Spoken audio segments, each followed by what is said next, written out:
ಒಂದು ವಾಸು ಅವರು ಹೇಳಿದ್ದು, ನಮ್ಮ ವೋಟಲ್ಲಿ ಇಷ್ಟು ಅಥವಾ ನಮ್ಮ ವೋಟ್ ಹೇಗೆ ಹ್ಯಾಕ್ ಆಗಬಹುದು SIR ಮೂಲಕ ಅಂತ. ಅದಕ್ಕೆ ನನ್ನ ಒಂದು ನರೇಷನ್ ಏನಂದರೆ, ಸದ್ಯಕ್ಕೆ ಭಾರತದ ಸರ್ಕಾರ ಚುನಾವಣಾ ಆಯೋಗದ ಮುಖೇನ ನಿಮ್ಮೆಲ್ಲರ ಮೇಲೆ, BJPಗರ ಮೇಲೆ, RSSನವರ ಮೇಲೆ, SDP, PFI, ಜನತಾದಳ, ಕಮ್ಯುನಿಸ್ಟು ಎಲ್ಲರ ಮೇಲೂ ಸಹಿತ FIR ಹಾಕಿದೆ. SIR ಮೂಲಕ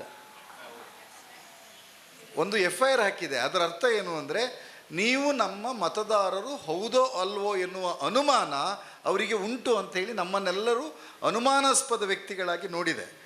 ಸೊ ಅಲ್ಲಿ ಯಾರೋ ಒಬ್ಬರು ಪ್ರಶ್ನೆ ಕೇಳಿದ್ರು, ಅದು ತುಂಬ ಕಾಂಗ್ರೆಸ್ ಯಾಕೆ ತಲೆಬಿಸಿ ಮಾಡ್ಕೊಳ್ತಿದೆ ಅಂತ.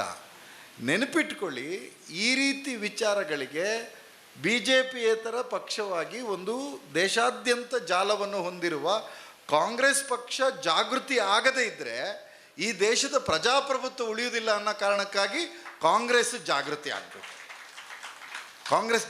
ಆಗಬೇಕು. ಮತ್ತು ಮತದಾನ ಅನ್ನೋದು ನಮಗೆ ಯಾರು ಪ್ರಾಯಸಮರ್ಥರಾಗಿರ್ತೇವೆ ನಮಗೆ ಇರುವ ಒಂದು ಹಕ್ಕು. ಯಾವ ರೀತಿ ಹಕ್ಕು ಅಂತ ಹೇಳಿದರೆ, ವೋಟ್ ಕೇಳಲಿಕ್ಕೆ ಬಂದವರಿಗೆ ಬಾಯಿ ತುಂಬ ಬೈಲಿಕ್ಕೆ ಇರುವ ಏಕೈಕ ಹಕ್ಕು ಅದು. ಬೇರೆ ಟೈಮಲ್ಲಿ ಬೈದರೆ ಸುಮ್ಮನಿರೋದಿಲ್ಲ ಅವರು. ನಾನು ಮೊನ್ನೆ ಒಂದು ರೀಲ್ಸ್ ಬರ್ತಾಯಿತ್ತು ಶಾಲ್, ಭಾರಿ ಚೆನ್ನಾಗಿತ್ತು. ಆ ರೀಲ್ಸ್ ಏನೆಂದರೆ, ಯಾರೋ ಒಬ್ಬ ಹೀಗೆ ಶಾಲ್ ಹಾಕ್ಕೊಂಡು ರಸ್ತೆಯಲ್ಲಿ ಹೋಗ್ತಿರ್ತಾನೆ, ಅವನ ಸೈಟ್ನಲ್ಲಿ ಒಂದು ಮಗು ಲ್ಯಾಟ್ರಿನ್ ಮಾಡ್ತಾಯಿದೆ, ತಾಯಿ ಕೂರಿಸ್ಕೊಂಡಿದ್ದಾಳೆ. ಇವನು ಗಲಾಟೆ ಮಾಡ್ತಾನೆ, ಏನಮ್ಮ ನನ್ನ ಸೈಟ್ ಅಂದರೆ ಏನು ತಿಳ್ಕೊಂಡಿದ್ಯಾ, ಪಬ್ಲಿಕ್ ಟಾಯ್ಲೆಟಾ, ಯಾಕೆ ಕೂತಿದ್ಯಾ ಅಂತ. ಆವಾಗ ಹೆಣ್ಮಗು ಹೇಳುತ್ತೆ, ವಾಸುವರೇ, ಯಾಕಪ್ಪ ಹಂಗೆ ಮಾತಾಡ್ತೀಯಾ, ನಾಡ್ದು ಪಂಚಾಯತಿ ಎಲೆಕ್ಷನಿಗೆ ಬತ್ತೀಯಲ್ಲ, 5 ಓಟವೇ ನಮ್ಮಲ್ಲಿ ಅಂತ. ಇವನು ಸೀದಾ ಹೋಗ್ಬಿಟ್ಟು ಆ ಮಗುವಿಗೆ ಕಕ್ಕ ಮಾಡಿಸಿ ನೀರು ಹಾಕಿ ಮತ್ತೆ ಬಟ್ಟೆ. ನನಗೆ ಅದು ತಮಾಷೆಯಾಗಿ ಕಾಣಲಿಲ್ಲ, ನನಗೆ ಪ್ರಜಾಪ್ರಭುತ್ವದ ಶಕ್ತಿಯ ಅನಾವರಣ ಆಯ್ತು ಅದ್ರ ಮುಖೇನ. ಒಬ್ಬಳು ಹೆಣ್ಣು 5 ಓಟಿದೆ ಏನು ಹೆದರಿಸ್ತಿದೆಯಾ ಅಂದರೆ, ಈ ಎಲೆಕ್ಷನ್ ನಿಲ್ಲೋನು ಹೋಗಿ ಆ ಮಗುದು ಕಕ್ಕ ತೊಳೆದು ಅವನದು ಶಾಲ್ನಲ್ಲಿ ಒರೆಸಿ ಬರಬೇಕಾದ ಪರಿಸ್ಥಿತಿ ಬರಬೇಕು ಅಂತಾದರೆ, ಈ ದೇಶದ ಪ್ರಜಾಪ್ರಭುತ್ವಕ್ಕೆ ಇರಬೇಕಾದ ಶಕ್ತಿ ಅಂದರೆ ಮತ. ಅದನ್ನು ನಾವು ಗಟ್ಟಿಗೊಳಿಸ್ಲಿಕ್ಕೆ ನೋಡಬೇಕು. ಮತ್ತು ಇನ್ನೊಂದು, ನಾವು ಹೇಸಿಗೆಗೆ ಒಳಗಾಗಬಾರ್ದು ಅಪ್ಯಕ್ಕ. ಏನು ಅಂದರೆ, ವೋಟರ್ ಲಿಸ್ಟ್ ನಾಡ್ದು ಓಟ್ ಹಾಕ್ಲಿಕ್ಕೆ ಹೋಗುವಾಗ ನಂದು ಓಟೇ ತೆಗೆದಿದ್ದಾರೆ ಮಾರ್ರೆ ಅಂತೇಳಿ ನಮ್ಮ ಯೂಟ್ಯೂಬ್ನವರಿಗೆಲ್ಲ ಇಂಟ್ರ್ಯೂ ಕೊಡುವ ಪರಿಸ್ಥಿತಿ ಯಾವುದೇ ರಾಜಕೀಯ ನಾಯಕರಿಗೆ ಬರಬಾರ್ದು. ಅದನ್ನು ಫಸ್ಟ್ ಭಾರಿ ಇಂಪಾರ್ಟೆಂಟ್ ಶಾಹುಲ್. ನಾವು ಅದನ್ನು ಮಾಡಿಕೊಂಡು ನಾಡ್ದು ಇಲ್ಲ ನಮ್ಮ ನರೇಂದ್ರ ಮೋದಿಯವರು ನೋಡಿ ನನ್ನ ಓಟನ್ನು ಮಂಗಳೂರಿನ ಜಪ್ಪು ವಾರ್ಡಿನಿಂದ ತೆಗೆದು ಹಾಕಿದ್ದಾರೆ ಅಂದರೆ, ಅವ ಮೂರ್ಖ ಅಂತ. ತೆಗೆದು ಹಾಕಿಸಿಕೊಂಡು ಓಟನ್ನು ಯಾರು ತೆಗೆದು ಹಾಕಿದ್ದಾನೆ ಅವನೊಬ್ಬ ಜಾಗೃತನಲ್ಲದ ಮನುಷ್ಯ, ಪ್ರಜೆ, ಅವನು ಜಾಗೃತನಲ್ಲದ ಮನುಷ್ಯ ಅಂತೇಳಿ ನಾವು ತಿಳಿಬೇಕು. ಹಾಗಾಗಿ SIR ನಾನು ಅದಕ್ಕೆ ಅವ್ರ ಹತ್ರ ಮಾತಾಡ್ತಾ ಇದ್ದೆ. ನನಗೆ ಅದರಲ್ಲಿ ಅವರ ಆ ಚಟುವಟಿಕೆಗಳಲ್ಲಿ ನನಗೆ ಭಾರಿ ಇಷ್ಟ. ನಾನು ಹೇಳಿದೆ, ಇದು ಕಾಂಗ್ರೆಸ್ಸಿನ ಚಳುವಳಿ ಮಾತ್ರ ಅಲ್ಲ, ನಮ್ಮ ಜನರನ್ನು ಯಾಕೆ ನೀವು ಸಸ್ಪೆಕ್ಟ್ ಮಾಡ್ತಿದ್ದೀರಿ ಚುನಾವಣಾ ಆಯೋಗ ಅಂತ ಕೇಳುವ ಒಂದು ಜನಚಳುವಳಿಯನ್ನು ಕಟ್ಟಲಿಕ್ಕೆ ಸಾಧ್ಯನಾ ನೋಡೋಣ ಅನ್ನುವಂಥದ್ದು ಒಂದು ಯೋಚನೆ. ಇಡೀ ಜನರನ್ನು, ಒಬ್ಬ ಆಟೋ ಚಾಲಕನ ಕರೆಸಿ, ನಿನ್ನನ್ನು ಮತ್ತೆ ಪರಿಶೀಲನೆ ಮಾಡಬೇಕಂತೆ ಮರ, ನೀನು ಇಲ್ಲಿ ಹುಟ್ಟಿದ್ದು ಹೌದಾ ಅಲ್ಲೋ, ನೀನು ಆಟೋ ಇಟ್ಕೊಂಡಿದ್ದು ಹೌದಾ ಅಲ್ಲೋ ಅಂತ. ಈ ರೀತಿ ಒಂದು ಸಂಮೋಹನ ಮಾಡಲಿಕ್ಕೆ ನಾವು ತಯಾರಾಗಬೇಕು. ಯಾರು ಹೇಳಿ, ಕೊನೆಯ ಪಕ್ಷ ನಾಡ್ದು ನಗರಸಭೆಯಲ್ಲಿ ಕಾಂಗ್ರೆಸ್ಸಿಂದ ಟಿಕೆಟ್ ಯಾರು ತಗೊಳ್ಬೇಕು ಅಂತಿದ್ದೀರಿ, ನೀವಾರು ಟ್ರೈ ಮಾಡಿ. ಚಪ್ಪಾಳೆ ಹೊಡೆದಿಲ್ವ ನೀವು ಗಟ್ಟಿಯಾಗಿ? ನೀವಾರು ಟ್ರೈ ಮಾಡಿ. ನಾಡ್ದು ಗ್ರಾಮ ಪಂಚಾಯತಿಯಲ್ಲಿ ಒಂದು ಎದ್ದು ನಿಂತು ಎಲ್ಲರಿಗೂ ನೀರಿನ ಕನೆಕ್ಷನ್ ಕೊಡಬೇಕಾ ಬಿಡುವ ಅಂತ ತೀರ್ಮಾನ ಮಾಡಬೇಕು ಅಂತ ಯೋಚನೆ ಮಾಡೋರು ಯೋಚನೆ ಮಾಡಿ. ತಾಲೂಕು ಪಂಚಾಯತಿ, ಜಿಲ್ಲಾ ಪಂಚಾಯತಿ ಇಷ್ಟಿಷ್ಟು ಬಿಡಿ ಸಂಖ್ಯೆಯಲ್ಲಾದರೂ ಮಾತಾಡಿ. ಮತ್ತು ನಾನು ಈಗ ಮುಂದುವರೆದು ಮಾತಾಡುವುದು ಏನಂದರೆ, ಇದು SIR ಮುಗೀತು. ನನಗೆ ಸೊರಕೆ ಸರ್ ಎಲ್ಲ ಕಡೆ ಕರ್ಕೊಂಡು ಹೋಗ್ತಿದ್ದಾರೆ, ಜೊತೆಯಲ್ಲಿ ನಾವು ಮುನೀರ್ ಸಾಹೇಬರು ಒಬ್ಬರು ಜೊತೆಯಲ್ಲಿ ಬರೋದು. ನಾನು ಒಂದೊಂದು ಸತಿ ಯೋಚನೆ ಮಾಡೋದು, ಈ ಸೊರಕೆಯವರು ಎಲೆಕ್ಷನಿಗೆ ನಿಂತರೆ ಕಾಪುವಲ್ಲಿ ನಿಲ್ಲೋದು, ಈ ಕಟ್ಕೊಂಡು ಈ ಬಾಗಲಕೋಟೆಗೆ, ಈ ಹುಬ್ಬಳ್ಳಿಗೆ, ಈ ಚಾಮರಾಜನಗರಕ್ಕೆ ಎಂತ ಅಂದರೆ, ಪಕ್ಷದ ಬಗ್ಗೆ ಒಂದು ಬದ್ಧತೆ ಮತ್ತು ನಿಷ್ಠೆ ಇದ್ದಾಗ ಈ ಪಕ್ಷ ಗಟ್ಟಿಯಾಗಿ ನಿಲ್ಲಬೇಕು ಅಂತ ಯಾವ ವ್ಯಕ್ತಿಗಳಿಗೆ ಕಾಳಜಿ ಇರ್ತದೆ ಅವರು ಈಗೆಲ್ಲ ಮಾಡಲಿಕ್ಕೆ ಸಾಧ್ಯ. ಈ ರೀತಿ ಮಾಡ್ತಾ ಇದ್ದರೆ ಕಾಂಗ್ರೆಸ್ ಉಳಿಯುತ್ತದೆ ಬಿಡ್ತದೆ ಪ್ರಶ್ನೆ ಅಲ್ಲ, ಭಾರತ ಉಳಿತದೆ. ನೆನ್ಪಿಟ್ಕೊಳ್ಳಿ, ಭಾರತ ಉಳಿತದೆ. ಅದಕ್ಕೆ ನಾವೆಲ್ಲ ಕೆಲಸ ಮಾಡಬೇಕು. ಹಾಗಾಗಿ ನನ್ನ ಪಾರ್ಟ್, ನನಗೆ ಮುನೀರ್ ಅವರು ಹೇಳಿದ್ದಾರೆ, ನಾವು ತುಂಬ ಕಡೆ ರಾಹುಲ್ ಗಾಂಧಿ ಬಗ್ಗೆ ಮಾತಾಡೋದು ಕಡಿಮೆ ಮಾಡ್ತಾ ಇದ್ದೀವಿ ಅಂತ. ಹಾಗಾಗಿ ನಾನು 2 ಆ್ಯಂಗಲಲ್ಲಿ, ರಾಹುಲ್ ಗಾಂಧಿಯವರು ಸದ್ಯದ ಅವರ ರಾಜಕಾರಣದ ನೆಲೆ ಏನು, ಮತ್ತು ನಮ್ಮ ನಿಮ್ಮ ನೆಲೆ ಏನು ಅನ್ನೋದಕ್ಕೆ ಮಾತಾಡಬೇಕು. ಮತ್ತು ಸ್ವಲ್ಪ ನಿಮಗೆ ಅಲ್ಲಿ ಸಮೋಸ ಎಲ್ಲ ತಿಂದು ಬಂದಿದ್ದರಿಂದ ಮತ್ತು SIR ವಿಚಾರದಲ್ಲಿ ವಾಸು ಅವರು ತುಂಬ ಸಶಕ್ತವಾಗಿ ಕಮ್ಯುನಿಕೇಟ್ ಮಾಡಿದ್ದಾರೆ. ಮೋಸ್ಟ್ಲಿ ನನ್ನ ಮುಖ ನೋಡುವಾಗ ಗೊತ್ತಾಯಿತು, ಎಲ್ಲರೂ ಸಹಿತ ಅಲೋಡು ದಾಳ ಒಂಜಿ ಉಂಡು ಮಾರಾಯ ಮೂಲು ಎಂಚಾಂಡ ಆವೋಡು ಅಂತ ತೀರ್ಮಾನಕ್ಕೆ ಬಂದಿದ್ದಾರೆ. ಅಷ್ಟಕ್ಕೆ ನಿಮಗೆಲ್ಲರಿಗೂ ನನ್ನ ನಮಸ್ಕಾರಗಳು, ಖುಷಿಯಾಗಿದೆ. ಆದರೆ ನನಗೆ ಈಗ ಪ್ರಶ್ನೆ, ನಾನು ಮೊನ್ನೆ ಒಬ್ಬರು ಚಿಂತಕರ ಜೊತೆ ಒಂದು ಕಡೆ ಕೂತಿದ್ದೆ, ನಮ್ಮ ಕಾಂಗ್ರೆಸ್ಸಿನ ಬಳಗ. ಅವರೊಂದು ಪ್ರಶ್ನೆ ಕೇಳಿದರೆ ಆ ಪ್ರಶ್ನೆಯನ್ನೇ ನಿಮಗೆ ಕೇಳಿ ನನ್ನ ಡಿಸ್ಕಷನ್ ಸ್ಟಾರ್ಟ್ ಮಾಡಬೇಕು ಅಂತ ಪುರುಷೋತ್ತಮಣ್ಣ ಅನಿಸಿದೆ. ಅದೇನು ಅಂದರೆ, ನಾನು 3 ಸೆಂಟೆನ್ಸ್ ಹೇಳ್ತೇನೆ, ಇದರಲ್ಲಿ ಯಾವುದು ಸರಿ ಅಥವಾ ಯಾವುದು ಸರಿ ಇಲ್ಲದಿದ್ದರೆ ನೀವು ಹೇಳಬೇಕು, ಗಲಾಟೆ ಮಾಡಲಿಕ್ಕಿಲ್ಲ ಯಾರು ಸಹ. ಒಂದು, ಮಹಾತ್ಮ ಗಾಂಧಿಯವರು ದೈವಾಧೀನರಾದರು, ಒಂದು ಸಾಲು. ಎರಡನೇದು, ಮಹಾತ್ಮ ಗಾಂಧಿಯವರು ಕೈಲಾಸವಾಸಿಯಾದರು. ಮೂರನೇದು, ಮಹಾತ್ಮ ಗಾಂಧಿಯವರು ವೈಕುಂಠವಾಸಿಯಾದರು. ಜೊತೆಗೆ ಇನ್ನೊಂದು ಇರಲಿ, ಮಹಾತ್ಮ ಗಾಂಧಿಯವರು ನಿಧನರಾದರು. 4 ಸೆಂಟೆನ್ಸ್. ಇದರಲ್ಲಿ ಯಾವುದು ಸರಿ? ಪುರುಷೋತ್ತಮಣ್ಣ ಹೇಳ್ತಿದ್ದಾರೆ ಯಾವುದು ಸರಿ ಇಲ್ಲ. 4 ಸರಿ ಇಲ್ಲ. ಈ ಕಡೆಯಿಂದ 4 ಸರಿ ಇಲ್ಲ. ಒಂದು ನಿಮಿಷ, ಅಪ್ಪಿಯಕ್ಕ ಎದ್ದು ಗಟ್ಟಿ. ನೀವು ಅಪ್ಪಿಯಕ್ಕ ನಿಲ್ಲಲಿಕ್ಕೆ ಕಷ್ಟ ಆಗ್ತಾ ಉಂಟು, ನಂಗೆ ಗೊತ್ತಿದೆ, ನೀವು ನಿತ್ಯ ಹೇಳಿ. ಅದರಲ್ಲಿ ನೋಡಿ, ಅಲ್ಲಿ ಒಂದು ನಿಮಿಷ. ನಮ್ಮ ಮಹಾನಗರ ಪಾಲಿಕೆಯ ಮೇಯರ್ ಆದಂಥ ಅಪ್ಪಿಯಕ್ಕ ಮತ್ತು ಮಹಿಳಾ ಕಾಂಗ್ರೆಸ್ಸಿನ ಅಧ್ಯಕ್ಷರ ಉತ್ತರ, ಅದರಲ್ಲಿ ಇರುವುದರಲ್ಲಿ ಸುಧಾರಿಸಲಿಕ್ಕೆ ಅಡ್ಡಿ ಇಲ್ಲ ಅಂತ ಹೇಳೋದು, ಮಹಾತ್ಮ ಗಾಂಧಿ ನಿಧನರಾದರು ಅನ್ನೋದು ಸರಿ ಇದೆ, ಉಳಿದದ್ದು ತಪ್ಪಿದೆ. ನೀವು ಯಾರೇ ನಿತ್ತದಲ್ಲಿ ಅವರು ಸ್ಪೆಕ್ಟ್ಸ್ನವ್ರು. ಮಹಾತ್ಮ ಗಾಂಧಿ ಇವು 4 ಸರಿ ಇಲ್ಲ. ಮಹಾತ್ಮ ಗಾಂಧಿಯವರು ಹತ್ಯೆಗೆ ಒಳಗಾದರು ಅಂತ. ಮತ್ತೆ ಅಲ್ಲಿ ನೀವು ಕೆಂಪು ಸೀರೆಯವರು, ಮಹಾತ್ಮ ಗಾಂಧಿ ಗೋಡ್ಸೆಯ ಗುಂಡಿಗೆ ಬಲಿಯಾದರು. ಮತ್ತೆ ಅವರು ತಲೆ ಹೀಗೆ ಮಾಡಿದವರು.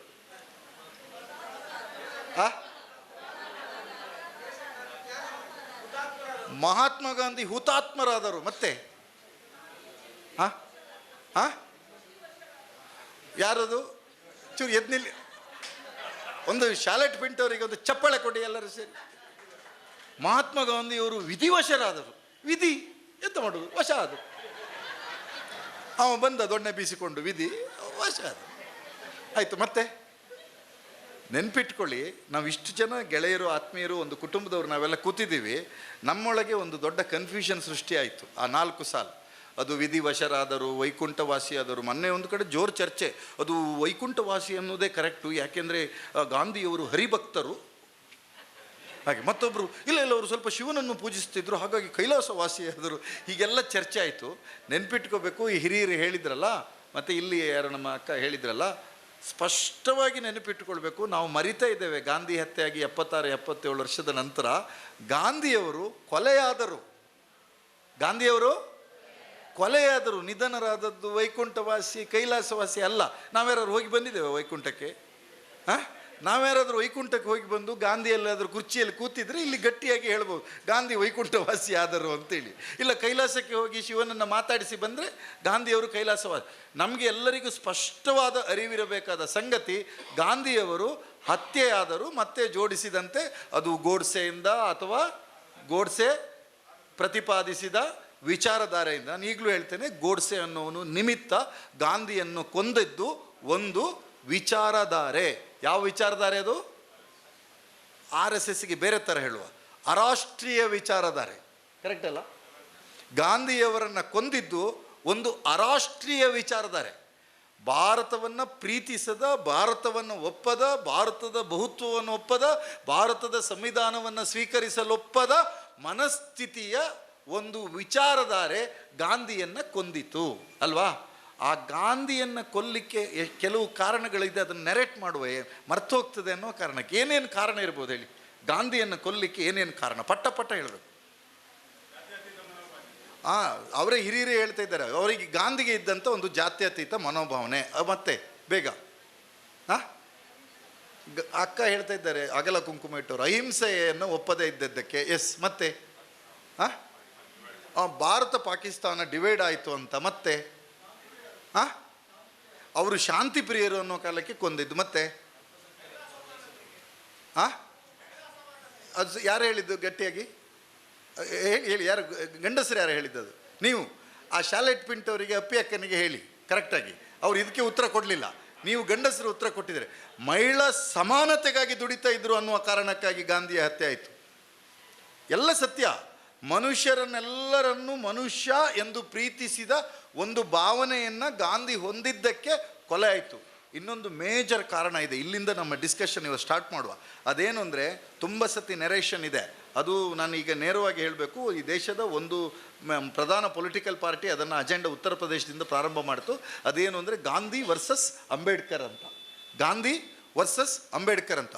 ನೋ, ಈ ಗೋಡ್ಸೆ ಅಥವಾ ಪ್ರತಿಪಾದಿಸುವ ವಿಚಾರಧಾರೆ ಗಾಂಧಿಯನ್ನು ಕೊಲ್ಲಿಕ್ಕೆ ಭಾರಿ ದೊಡ್ಡ ಕಾರಣ. ರಿಚರ್ಡ್ ಅಟೆನ್ಬರೋ ಅವರ ಗಾಂಧಿಯ ಮೂವಿಯನ್ನು ಇವತ್ತು ಯೂಟ್ಯೂಬಲ್ಲಿದೆ, ದಯವಿಟ್ಟು ಹೋಗಿ ನೋಡಿ. ಅದರಲ್ಲಿ ಒಂದು ಸಂಗತಿ ಬರುತ್ತೆ, ಗಾಂಧಿ ಉಪವಾಸ ಸತ್ಯಾಗ್ರಹದಿಂದ ಕೂತಿರ್ತಾರೆ. ಸಂವಿಧಾನ ಕರಡು ರಚನಾ ಸಮಿತಿಯ ಅಧ್ಯಕ್ಷರು ಯಾರಾಗಬೇಕು ಅಂತ ಭಾರಿ ದೊಡ್ಡ ಚರ್ಚೆ ಆಗುತ್ತೆ. ಗಾಂಧಿ ಉಪವಾಸ ನಿರತ, ಮೌನವ್ರತ. ಆಗ ಕಾಂಗ್ರೆಸ್ಸಿಗರು ಆಡಳಿತ ಮಾಡ್ತಾ ಇದ್ದಂಥ ಆಗ ಗಾಂಧಿಯ ಬುಡಕ್ಕೆ ಹೋಗ್ತಾರೆ, ಗಾಂಧಿಯ ಹತ್ರ ಕೇಳ್ತಾರೆ, ಗಾಂಧೀಜಿ ಈ ರೀತಿ ಕನ್ಫ್ಯೂಷನ್ ಸ್ಟಾರ್ಟ್ ಆಗಿದೆ, ಈಗ ಗೊತ್ತಲ್ಲ ಗ್ಯಾರಂಟಿ ಸಮಿತಿ ಅಧ್ಯಕ್ಷರನ್ನ ಯಾರು ಮಾಡಬೇಕು ಏನು ಅಂತ ಜಿಲ್ಲಾಧ್ಯಕ್ಷರ ಹತ್ರ ಹೀಗೆಲ್ಲ ಚರ್ಚೆ ಆಗ್ತದಲ್ಲ. ಅದೇ ರೀತಿ ಆಗ ಚರ್ಚೆ ಆಗಿ ರೀತಿಯಲ್ಲೇ ಸೀದಾ ಗಾಂಧಿಯ ಬುಡಕ್ಕೆ ಹೋದಾಗ ಉಪವಾಸ ನಿರತನಾಗಿದ್ದಂತಹ ಗಾಂಧಿ ಒಂದು ಪುಟ್ಟ ಚೀಟಿಯಲ್ಲಿ ಕೋಟ್ಯಾಧಿಪತಿಯಲ್ಲಿ 1 2 3 4 ಕೇಳಿದ ಹಾಗೆ ಉತ್ತರ ಕೊಡೋದಿಲ್ಲ. ಗಾಂಧಿಯವರು ಒಂದೇ ಹೆಸರನ್ನು ಬರೆದು ಕಳ್ತಾರೆ, ಅದು ಹೆಸರು ಬಾಬಾ ಸಾಹೇಬ್ ಅಂಬೇಡ್ಕರ್ ಅವರ ಹೆಸರನ್ನು ಬರೆದು ಕಳಿಸ್ತಾರೆ. ನೆನ್ಪಿಟ್ಕೊಳ್ಳಿ, ಗೋಡ್ಸೆಗೆ ಗಾಂಧಿಯನ್ನು ಕೊಲ್ಲಿಕ್ಕೆ ಭಾರಿ ದೊಡ್ಡ ಇಂಟೆನ್ಷನ್ ಇದ್ದದ್ದೇನು ಅಂತಂದರೆ, ಈ ರೀತಿಯಾದಂಥ ಸಂವಿಧಾನ ಬರಲಿಕ್ಕೆ ಬಾಬಾ ಸಾಹೇಬ್ ಅಂಬೇಡ್ಕರ್ ಕರಡು ರಚನಾ ಸಮಿತಿಯ ಅಧ್ಯಕ್ಷರಾಗುವಂತೆ ಗಾಂಧಿ ಶಿಫಾರಸ್ಸು ಮಾಡಿದ್ದರಿಂದ ತನ್ನ ವಿಚಾರಧಾರೆಯ ಅಂದರೆ ಹೆಣ್ಣನ್ನು ಗಂಡ ಸತ್ತ ಕೂಡಲೇ ಚಿತೆಗೇರಿಸುವ, ಅವಳ ಕೂದಲು ಕತ್ತರಿಸುವ, ಅವಳನ್ನು ವಿಧವೆಯ ಪಟ್ಟ ಮಾಡುವ, ಅವಳಿಗೆ ಆಸ್ತಿ ಹಕ್ಕನ್ನು ನಿರಾಕರಿಸುವ ಈ ಎಲ್ಲ ವಿಚಾರದ ಹೊರತಾದ ಒಂದು ಸಂವಿಧಾನ ಬರುವುದಕ್ಕೆ ಈ ಗಾಂಧಿಯೇ ಮೂಲ ಪುರುಷ ಎನ್ನುವ ದ್ವೇಷ ಗಾಂಧಿಯ ಹತ್ಯೆಗೆ ಮೂಲ ಕಾರಣ. ಇದನ್ನು ಕಾಂಗ್ರೆಸ್ಸಿಗರು ಇವತ್ತಿಂದ ಲೌಡಾಗಿ ಮಾತಾಡಬೇಕು. ಮಾತಾಡ್ತೀರಲ್ಲ ನೀವು? ಗಟ್ಟಿಯಾಗಿ ಇದು ಕೇಳಿ ವಾಸು ಅವ್ರ ಹತ್ರ, ಅವರೆಲ್ಲ ಅಧ್ಯಯನಶೀಲರು. ಇದು ಐತಿಹಾಸಿಕ ಸತ್ಯ. ನಾವೇ ನೆರೇಷನ್ಸ್ಗಳನ್ನು ಅವ್ರು ಹೇಳೋದನ್ನು ಹೇಳ್ತಿರ್ತೇವೆ, ಅದು ಇಂಡಿಯಾ ಪಾಕಿಸ್ತಾನ. ಯಾವುದೂ ಅಲ್ಲ, ಕರ್ಮದ ಎಂತ ಇಲ್ಲ. ಇಂಡಿಯಾ ಮತ್ತು ಪಾಕಿಸ್ತಾನ ಅಂತ ಡಿವೈಡ್ ಆಗಲಿಕ್ಕೆ ಯಾರು ಕಾರಣ? 2 ದ್ವಿರಾಷ್ಟ್ರ ಸಿದ್ಧಾಂತವನ್ನು ಏಕಕಾಲದಲ್ಲಿ ಮಂಡಿಸಿದವರು ಯಾರು? RSSನ ಅಪ್ಪಂದಿರಾದಂತಹ ಹಿಂದೂ ಮಹಾಸಭಾ ಮತ್ತು ಜಿನ್ನಾ ನೇತೃತ್ವದ ಮುಸ್ಲಿಂ ಲೀಗ್ ಇಬ್ಬರು ಏಕಕಾಲದಲ್ಲಿ ಒಂದೇ ವರ್ಷದಲ್ಲಿ ಅವರು ನಡೆಸಿದ ಬೇರೆ ಬೇರೆ ಅವರ ಸಮಾವೇಶದಲ್ಲಿ ಅವರು ತೀರ್ಮಾನ ಮಾಡ್ತಾರೆ. ಏನು ಅಂದರೆ ಭಾರತ ಮತ್ತು ಪಾಕಿಸ್ತಾನ ಅಂತ 2 ದೇಶ ಆಗಬೇಕು ಅಂತ ಹೇಳ್ತಾರೆ. ಈಗ ಭಾರತದಲ್ಲಿರುವ ಈ ಶಾಹುಲ್ ಹಮೀದು, ಭಾರತದಲ್ಲಿರುವ ಜೋಖಿಮು, ಭಾರತದ ಪುರುಷೋತ್ತಮ, ಭಾರತದಲ್ಲಿರುವ ಅಪ್ಪಿ ಅಕ್ಕ, ನಾವೆಲ್ಲರೂ ಈಗ ನಾನು ವಾಸು ಅವರ ಸಬ್ಜೆಕ್ಟನ್ನು ಕನೆಕ್ಟ್ ಮಾಡ್ತಾ ಇದ್ದೇನೆ, ಅರ್ಥ ಮಾಡಿ. ನಾವೆಲ್ಲರೂ ಯಾರು ಈ ದೇಶದಲ್ಲಿ? ಒಬ್ಬರು ಶಾಂತಲಾ ಗಟ್ಟಿ ಹೇಳೋದು ಮತದಾರರು, ಅಪ್ಪಿ ಅಕ್ಕ ಹೇಳೋದು ಪ್ರಜೆಗಳು. ಮತ್ತೆ ನಮ್ಮ ಸಂವಿಧಾನ ಏನು ಹೇಳ್ತಿದೆ ಅದು ನಾವು ಪ್ರಜೆ ಅಂತ ರೀಡ್ ಮಾಡ್ತಿದ್ದೀವಿ. ಪ್ರಜೆ ಅಲ್ಲ, we the people of India. ಈ ದೇಶದ ಜನರಾದ ನಾವು. ಅಂದರೆ ಓಟ್ ಬರೋದು 18 ವರ್ಷಕ್ಕೆ. 18 ವರ್ಷದ ಮಗು ಕೆಳಗಿರುವ ಮಗು ಭಾರತದ ಪ್ರಜೆ ಅಲ್ವಾ? ಹೌದಲ್ವ? ನೆನ್ಪಿಟ್ಕೊಳ್ಬೇಕು, ನಾವೆಲ್ಲರೂ ಭಾರತದ ಜನರು. ಈ ದೇಶದಲ್ಲಿರ್ತಕ್ಕಂಥ ಪ್ರತಿಯೊಬ್ಬರು, ಇವ್ರು ಹೇಳಿದ್ರಲ್ಲ, ನಮ್ಮ ಮಲೆನಾಡಲ್ಲಿ ಗಾದೆ ಇದೆ, ಗುಡ್ಡ ಆಗಿದ್ದು ಇಲಿ ಹಿಡಿಯೋದಂತ. ಕರ್ಮಕ್ಕೆ 3 ಜನ ವಿದೇಶಿಯರನ್ನು ಬಿಹಾರದಲ್ಲಿ ಪತ್ತೆ ಹಚ್ಚಲಿಕ್ಕೆ ಇವರು 65 ಲಕ್ಷ ಜನರನ್ನು ಡಿಲೀಟ್ ಮಾಡುವ ಪ್ರಕ್ರಿಯೆ ಮಾಡ್ತಾರೆ. ಅಂದರೆ ಇದು ಕರ್ನಾಟಕದಲ್ಲಿ ನಾಳೆ 30 ಜನರ ಮತವೂ ಡಿಲೀಟ್ ಆಗಕೂಡದು ಎನ್ನುವ ಕಾಳಜಿ ಕಾಂಗ್ರೆಸ್ಸಿಗರದ್ದು ಆಗಬೇಕು. BJPಯವನಿಗೆ ಹೋಗಿ ಹೇಳಬೇಕು, ಮಾರಾಯ ನಿಮ್ಮ ಅಜ್ಜಯ್ಯ ಇದ್ದಾರಲ್ಲ ಮೋದಿಯವರು, ಅವ್ರನ್ನೀಗ ಅಜ್ಜಯ್ಯ ಅಂತ ಕರೆಯುವ ಅಲ್ಲೋ, ನಿಮ್ಮ ಅಜ್ಜ ಇದ್ದಾರಲ್ಲ ಮೋದಿಯವರು, ಅವರೀಗ ನಿನ್ನನ್ನು ಸಸ್ಪೆಕ್ಟ್ ಮಾಡಿದ್ದಾರೆ. ನೀನು BJPಯ ಮಂಡಲಾಧ್ಯಕ್ಷ ಆಗಿರ್ಬೋದು, ಆದರೆ ಮತದಾರ ಆಗಿ ಡೌಟ್ಫುಲ್ ಉಂಟು. ಯಾರಿಗೆ? ನಮಗಲ್ಲ ಮಾರಾಯ, ಮೋದಿಯವರಿಗೆ ಅಂತ ಹೇಳಬೇಕು. ಹೇಳಬೇಕೋ ಬೇಡವಾ? ನಮ್ಮ ತಲೆಗೆ ಇದನ್ನೇ ತುಂಬಿದ್ದು ಈ ರೀತಿಯ ವಿಚಾರ. ನಾವೀಗ ಹೋಗಿ ಹೇಳಬೇಕು. ಕಲ್ಲಡ್ಕ ಪ್ರಭಾಕರ್ ಭಟ್ರಲ್ಲೆಲ್ಲ ದಾರಿಯಲ್ಲಿ ನಡ್ಕೊಂಡು ಬರ್ತಿದ್ರೆ ಪ್ರಭಾಕರ್ ಭಟ್ರೇ ಇಷ್ಟು ಬೊಬ್ಬೆ ಹೊಡೆದು ನಿಮ್ಮದೊಂದು ಪರಿಸ್ಥಿತಿ ಹೀಗಾಯ್ತಲ್ಲ ಮಾರ್ರನ್ನು, ಏನಾಗಿತ್ತಪ್ಪ, ಎಂತಾಯ್ತು ಅಂತ. ನಿಮ್ಮ ಮೋದಿಯವರು ಹೇಳಿದ್ದಾರೆ ಪ್ರಭಾಕರ್ ಭಟ್ರು ಡೌಟ್ಫುಲ್ ಓಟು ಅಂತೇಳಿ. ಹೌದಲ್ಲೋ? ಅದು ಹೊಸದಿಗಂತ ಪೇಪರ್ನವರು, ಸಂಘನಿಕೇತನದಲ್ಲಿ ಎಲ್ಲರೂ ಡೌಟ್ಫುಲ್. ಈಗ ಎಲ್ಲರೂ ಡೌಟ್ಫುಲ್. ಇದನ್ನು ನಾವು ಜನರ ಎದುರುಗಡೆ ಒಂದು ಜನಚಳವಳಿಯ ನರೇಷನ್ ಆಗಿ ಕಟ್ಟಬೇಕು. ನರೇಷನ್ ಆಗಿ ಕಟ್ಟುವಾಗ ನಮ್ಮ ಎದುರುಗಡೆ ಈಗ ಒಂದು ಭಾರಿ ದೊಡ್ಡ ಅಪಾಯ ಬಂದಿದೆ. ನಿಮ್ಮ ಎದುರುಗಡೆ ಏನಾಗಿದೆ ಗೊತ್ತಿಲ್ಲ. ಯಾರಿಗೆ 100 ವರ್ಷ ತುಂಬಿದೆ? 2025ಕ್ಕೆ ಯಾರಿಗೆ 100 ವರ್ಷ ತುಂಬಿತು? ಯಾರಿಗೆ? RSSಗೆ. ಅವರು ನಿಮ್ಮೂರಿನಲ್ಲೆಲ್ಲ, ನಮ್ಮಲ್ಲಿ ಹಿಂದೂ ಸಮಾಜೋತ್ಸವ, ನಿಮ್ಮೂರಿನಲ್ಲಿ ಹಿಂದೂ ಸಂಗಮ. ಹಿಂದೂ ಸಂಗಮ. ನಾವು ಸಂಗಮ ಸಂಸ್ಕೃತಿ ನಮ್ಮದೆಲ್ಲರೂ ಅಲ್ವಾ? ನಾವೆಲ್ಲರೂ ಒಟ್ಟಿಗೆ ಊರಿನ ದೇವರ ಜಾತ್ರೆಯಲ್ಲಿ, ತೇರಿನಲ್ಲಿ, ಮಂಗಳ ದೇವಿಯ ದೇವಸ್ಥಾನದ ಪೂಜೆಯಲ್ಲಿ, ಕುದ್ರೋಳಿಯ ಗೋಕರ್ಣನಾಥನೇಶ್ವರನ ಶೋಭಾಯಾತ್ರೆಯಲ್ಲಿ ಭಾಗವಹಿಸಿದರೆ ಅದು ಎಲ್ಲವೂ ಯಾವ ಸಮಾಜೋತ್ಸವ? ಸಂಗಮವೇ. ಸಂಗಮವೇ. ಈಗ ಇವ್ರದ್ದು ಒಂದು ಸಂಗಮ ಆಗಿದೆ. ಆ ಸಂಗಮದ ಬ್ಯಾನರ್ನಲ್ಲಿ ನಾವೊಂದು ಚೂರು ಹೋಗುವಂತ ಯಾರ್ಯಾರಿಗೆ ಅನಿಸಿದೆ? ಕೈ ಎತ್ತಿ ನೋಡುವ. ಒಂದು ಚೂರು ಪೋತ ಬತ್ತಂಡು ಎಡ್ಡೆ ಎತ್ತಂಡು ಮಾರ್ರೆ ಅಂದು ಯಾರ್ಯಾರಿಗೆ ಅನಿಸಿದೆ? ಚಪ್ಪಾಳೆ ನಿಮಗೆ ನೀವೇ ತಟ್ಟಿಕೊಳ್ಳಿ. ಯಾರಿಗೂ ಅನ್ನಿಸ್ಲಿಲ್ಲಲ್ಲ ಹೋಗ್ಬೇಕಂತ. ಆದರೆ ನೀವೆಲ್ಲ ಇಲ್ಲಿ ಕೂತವರು ಹಿಂದೂಗಳು ನಾವು ಅಂತ ಗ್ಯಾರಂಟಿ ಉಂಟಲ್ಲ? 100% ಉಂಟಲ್ಲ? ನಮಗೂ ಮತ್ತು ವಾಸು ಅವರಿಗೂ 100% ಉಂಟು. ಯಾಕಂದರೆ ಅವರು ವಾಸು ಅವರು, ನಾನು ಸುಧೀರ್ ಕುಮಾರ್ ಮರೊಳ್ಳಿ, ನಮಗೆ ಅಪ್ಪ ಎಲ್ಲ ಹೇಳಿದ್ದಾರೆ, ಶಾಲೆಯಲ್ಲೂ ಹೇಳಿದ್ದಾರೆ, ನಮ್ಮನ್ನು ನೀವು ಯಾವ ಧರ್ಮದಲ್ಲಿ ಸೇರಿದವರು ಅಂದರೆ ಹಿಂದೂ ಧರ್ಮ ಅಂತಲೇ ಹೇಳೋದು, ಮತ್ತೆಲ್ಲ ಹೇಳೋದು ಹೊರಗಡೆ ಬಂದಾಗ ಮಾನವ ಧರ್ಮ ಅದು ಇದು ಎಲ್ಲ. ಆದರೆ ಈ RSSನವರಿಗೆ ಭಾರಿ ಡೌಟ್ ಇದೆ. ಅದಕ್ಕೆ ನೀವು ನೋಡಿ ಶಾಂತಲಕ್ಕ ನೋಡಿ, ಅವರೆಲ್ಲ ಕಡೆಯೋ ಹಿಂದೂ ಸಂಗಮ, ಹಿಂದೂ ಸಮಾಜೋತ್ಸವದ ನೆಪ ಮಾಡಿಕೊಂಡು ಗರ್ಜಿಸಿ ಹೇಳು, ಕೂಗಿ ಹೇಳು, ಅಬ್ಬರಿಸಿ ಹೇಳು, ನಾನು ಹಿಂದೂ. ಎಂಥ ಗ್ರಾಚಾರ ಮಾರ್ರೆ! ಎಂಥ ಗ್ರಾಚಾರ! ಮನೋಜಣ್ಣನಿಗೆ ಗೊತ್ತು, ವಿಶ್ವಾಸ್ ಕುಮಾರಿಗೆ ಗೊತ್ತು, ಸ್ವರಕ್ಕೆ ಅವರಿಗೆ ಗೊತ್ತು, ಎಲ್ರಿಗೂ ನಾವು ಯಾವುದು ಅಂತ. ಅವರಿಗೆ ಒಂದು ಡೌಟು. ಮೆರವಣಿಗೆಯಲ್ಲಿ ಹೋಗಿ ಹೇಳಬೇಕು. ನಾವೀಗ ಅವ್ರು ಮೆರವಣಿಗೆ ಹೋಗುವಾಗ ನಾವು ಒಂದು ಕೆಲಸ ಮಾಡಬೇಕು, ಬ್ಯಾನರ್ ಹಿಡಿದು ನಿಲ್ಬೇಕೀಗ. ಈಗ ಗೊತ್ತಾಯಿತು ಅಂತ, ಈಗ ಗೊತ್ತಾಯಿತು. ಕರೆಕ್ಟ್ ಅಲ್ಲ? ಅಲ್ಲಿ ಬಂದೆ ಬಾವುಟಕ್ಕೆ ಬಂದೆ. ಈಗ ನಮಗೆ ಮತ್ತೊಂದು ಸಬ್ಜೆಕ್ಟ್ ಇದೆ. ಅದೇನು ಹೇಳಿ ಅಂದರೆ, ನಾನು ಅದನ್ನು ಈ ಜಾಗದಲ್ಲಿ ನಮ್ಮೂರಿನಲ್ಲಿ ಗಟ್ಟಿಯಾಗಿ ಹೇಳಬೇಕು. ಈ ವಾಸವರ ಊರಿನಲ್ಲಿ ಇದು ಸಮಸ್ಯೆ ಇಲ್ಲ. ಬಾರಿ ನಾವು ಮಾತಾಡ್ತಿರ್ತೇವೇನು ಭಗವದ್ವಜ ಅಂತ. ಕರೆಕ್ಟ್ ಅಲ್ಲ ವಿಶ್ವಾಸ್ ಕುಮಾರ್ ಅವರು? ನೆನ್ಪಿಟ್ಕೊಳ್ಬೇಕು, ಭಗವಂತನ ದೇವಾಲಯದ ಗೋಪುರದ ಮೇಲೆ ಇರುವ ಯಾವುದೇ ಬಣ್ಣದ ಧ್ವಜವನ್ನು ನಾವು ಏನಂತ ಕರಿಬೋದು? ಭಗವದ್ವಜ ಅಂತ ಕರಿಬೋದು. ಕರೆಕ್ಟ್ ಅಲ್ಲ? ಇಲ್ಲಿ ರಸ್ತೆ ಮೇಲೆ ಹೋಗುವಾಗ ಎಲ್ಲ ತಿರ್ಕೊಂಡು ಒಂದು ಬಾವುಟವನ್ನು ಬೀಸ್ತಾ ಇದ್ರೆ ಅದನ್ನು ಯಾವ ಧ್ವಜ ಅಂತ ಕರಿಬೇಕು? ಎಸ್, ಯಾರು ಹೇಳಿದ್ದು? ಅದನ್ನು ಗಟ್ಟಿಯಾಗಿ ಹೇಳಿದ್ರಿ. ಕರೆಕ್ಟ್. ಅದು ಯಾವ ಧ್ವಜ? ಒಂದು ಸಂಘಟನೆಯ ಧ್ವಜ. ಆ ಸಂಘಟನೆಯ ಧ್ವಜವನ್ನು ಹಿಡಿದು ಮೆರವಣಿಗೆ ಮಾಡಿದ್ದು ಯಾವುದು ಸಹಿತ ಅದು ಭಗವದ್ವಜದ ಮೆರವಣಿಗೆ ಆಗಲಿಕ್ಕೆ ಸಾಧ್ಯ ಇಲ್ಲ. ಕರೆಕ್ಟ್ ಅಲ್ಲ? ನಮ್ಮಲ್ಲಿ ಕೆಲವೊಮ್ಮೆ ಪಿತ್ತ ಕಟ್ಟಿ ನಮ್ಮ ಹತ್ರ ಕೇಸರಿ ಉಂಟು, ಬಿಳಿ ಉಂಟು, ಹಸಿರು ಉಂಟು. ನಮ್ಮೂರಿನ ದೇವಸ್ಥಾನದ ಮೊಕ್ತೇಸರೆಲ್ಲ ಹಿಂದೆ ಇದನ್ನೇ ಹಾಕ್ಕೊಳ್ತಿದ್ದು. ಕರೆಕ್ಟ್ ಅಲ್ಲ?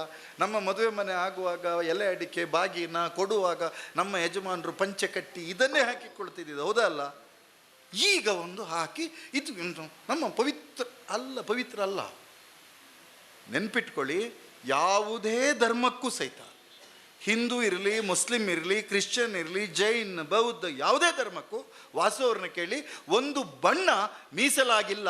ಬಹು ಬಣ್ಣವನ್ನು ಸ್ವೀಕರಿಸುವುದೇ ಧರ್ಮ ಅಂತ ನಾವು ಕರೆಯಬೇಕು ಹೊರತು ಒಂದು ಬಣ್ಣವನ್ನು ಸ್ವೀಕರಿಸುವುದನ್ನು ಧರ್ಮ ಅಂತ ಒಪ್ಪೋದಿಲ್ಲ. ಅದು ಧರ್ಮದ ಬಣ್ಣ ಅಲ್ಲ.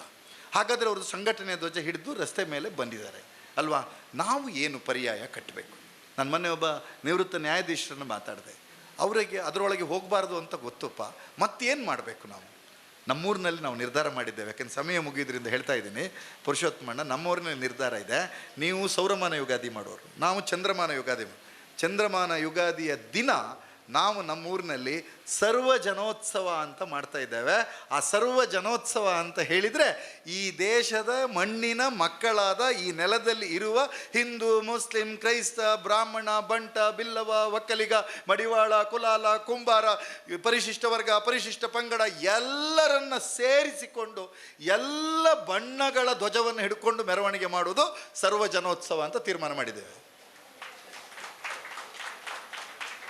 ಅಪ್ಪಿ ಅಕ್ಕನ ತಲೆಯಲ್ಲಿ ಒಂದೊಂದು ಬೋಡಿ ತಂಡ ಹೆಂಗೆ ಪಾರ್ಟಿ ಮೀಟಿಂಗಿಗೆ ಬರಬೇಕು. ಈ SIR ಸಭೆಗೆ ವಾಸವರ ಉಪನ್ಯಾಸ ಕೇಳಬೇಕು. ಪ್ರಚಾರ ಸಮಿತಿಗೆ ಬರಬೇಕು, ಯುವ ಕಾಂಗ್ರೆಸ್ಸಿಗೆ ಬರಬೇಕು, ಮನೋರಾಜ್ಯದ ಲೀಗಲ್ ಏಡ್ ಪ್ರೋಗ್ರಾಮಿಗೆ ಬರಬೇಕು. ಇದ್ರ ಜೊತೆಗೆ ಇದೊಂದು ಜನೋತ್ಸವ ಬೇಕಾ ಅಂದರೆ ಜನರಿಗೆ ಒಂದು ಪ್ಯಾರಲಲ್ ಬೇಕು, ಒಂದು ಪರ್ಯಾಯ ಬೇಕು. ಆ ಪರ್ಯಾಯವನ್ನು ಕೊಡ್ತಕ್ಕಂಥ ಹೊಣೆಗಾರಿಕೆ ಕಾಂಗ್ರೆಸ್ ಪಕ್ಷದ ಪಾಲಿಗೆ ಇದೆ. ನಾವು ನಮ್ಮ ಕೊಟೇಶನ್ ಲೆಟರ್ ರೆಡಿ ಮಾಡಿದ್ದೇವೆ. ನಮ್ಮ ಕುವೆಂಪುರವ್ರದ್ದು ಸಾಲು, ತೊಲಗಲಿ ದ್ವೇಷ, ತೊಲಗಲಿ ಮತ್ಸರ, ಪ್ರೇಮಕ್ಕೆ ಮೀಸಲು ನವ ಸಂವತ್ಸರ ಅಂಥೇಳಿ ಯುಗಾದಿಯ ದಿನ ಬೇವು ಬೆಲ್ಲವನ್ನು ವಿತರಿಸಿಕೊಂಡು ನಾವೆಲ್ಲರೂ ಮೆರವಣಿಗೆ ಹೋಗ್ತೇವೆ. ನೋಡಿ ಅಕ್ಕ, ನಿಮ್ಮ ಹೆಸರು ಎಂಥದ್ದು? ನಿಮ್ಮ ಹೆಸರು ರಮಣಿ ಅಕ್ಕ. ರಮಣಿ ಅಕ್ಕನಿಗೆ ಭಾರಿ ಖುಷಿಯಾಗಿದೆ. ಅವ್ರದ್ದು ಹೊಡೆದಷ್ಟು ಚಪ್ಪಾಳೆ ನೀವು ಯಾರು ಹೊಡೆದಿಲ್ಲ. ನನಗೆ ನೀವು ಒಂದ್ಸತಿ ಜೋರಾಗಿ ಹೊಡೀರಿ. ನೆನ್ಪಿಟ್ಕೊಳ್ಳಿ, ಹಿಂದೂ, ಮುಸ್ಲಿಂ, ಕ್ರೈಸ್ತ, ಜೈನ, ಬೌದ್ಧವ ಅಥವಾ ಇಲ್ಲಿರ್ತಕ್ಕಂಥ ಕನ್ನಡ, ತುಳು, ಬ್ಯಾರಿ, ಕೊಂಕಣಿ ಯಾವುದೇ ಭಾಷೆಗಳನ್ನು ಮಾತನಾಡುವ ಎಲ್ಲ ಜನಬಂಧುಗಳು ಒಂದು ಇಂತಹ ಒಂದು ಟೈಟ್ಲಿನ ಕೆಳಗಡೆ ನಡೆದು ಈಚೆಯಿಂದ ಆಚೆ ಹೋಗಿ BJP RSSನವ್ರು ತೇಲ್ಕೊಂಡು ಹೋಗ್ತಾರೆ. ಅವರು ನಮಗೆ ಮಾಡಲಿಕ್ಕೆ ಪುರ್ಸೊತ್ತೇ ಕೊಡ್ತಾ ಇಲ್ಲ. ಯಾಕೆ ಪುರ್ಸೊತ್ತು ಕೊಡ್ತಿಲ್ಲ ಅಂತಂದರೆ ಅವಕ್ಕೆ ಬೇರೆ ಕೆಲಸ ಇಲ್ಲ. ಹೇಗೆ ಕೆಲಸ ಇಲ್ಲ ಅಂತಂದರೆ, ಬೇಜಾರು ಮಾಡಬೇಡಿ, ಮೊನ್ನೆ ನಮ್ಮೂರಿನ ಆಗಲ್ಲಿ ಹೇಳಿದೆ, ಪುತ್ತೂರಿನಲ್ಲಿ ನಮ್ಮೂರಿನಲ್ಲಿ ಒಬ್ಬ ಹೊರದೇಶದಲ್ಲಿ ಓದ್ತಿರೋ ಹುಡುಗ ಬಂದು ಅವನು ಹೇಳ್ದ, ನೋಡು ಮರೆ, ನನ್ನ ಕ್ಲಾಸ್ಮೇಟ್ ಅವನು ಇಲ್ಲೇ ಅಡಿಕೆ ತೋಟಲ್ಲಿ ಇಟ್ಕೊಂಡಿದ್ದಾನೆ, ನನಗೆ ಮದುವೆಯಾಗಿ 2 ಮಕ್ಕಳು, ಅವನಿಗೆ ಮದುವೆ ಆಗಲಿಲ್ಲ ಛೇ ಅಂದ. ಆಮೇಲೆ ಮತ್ತೊಬ್ಬರು ನೋಡಿದ್ವಿ, ಇಲ್ಲಿ ತುಂಬ ಜನ ಮದುವೆ ಆಗದಿದ್ದ ಹುಡುಗರೆಲ್ಲ ಇದ್ದಾರೆ, ಈ ಹಳ್ಳಿಗಳಲ್ಲಿ ಹಾಗೆ ಇದ್ದಾರೆ. ನಾನು ಹೇಳಿದೆ, ಈಗ ಆ ಹುಡುಗರು ಮದುವೆ ಆಗಬೇಕು ಅಂತ ಪ್ರಯತ್ನದಲ್ಲೂ ಇಲ್ಲ ಅಂದೆ. ಯಾಕೆ ಅಂದೆ.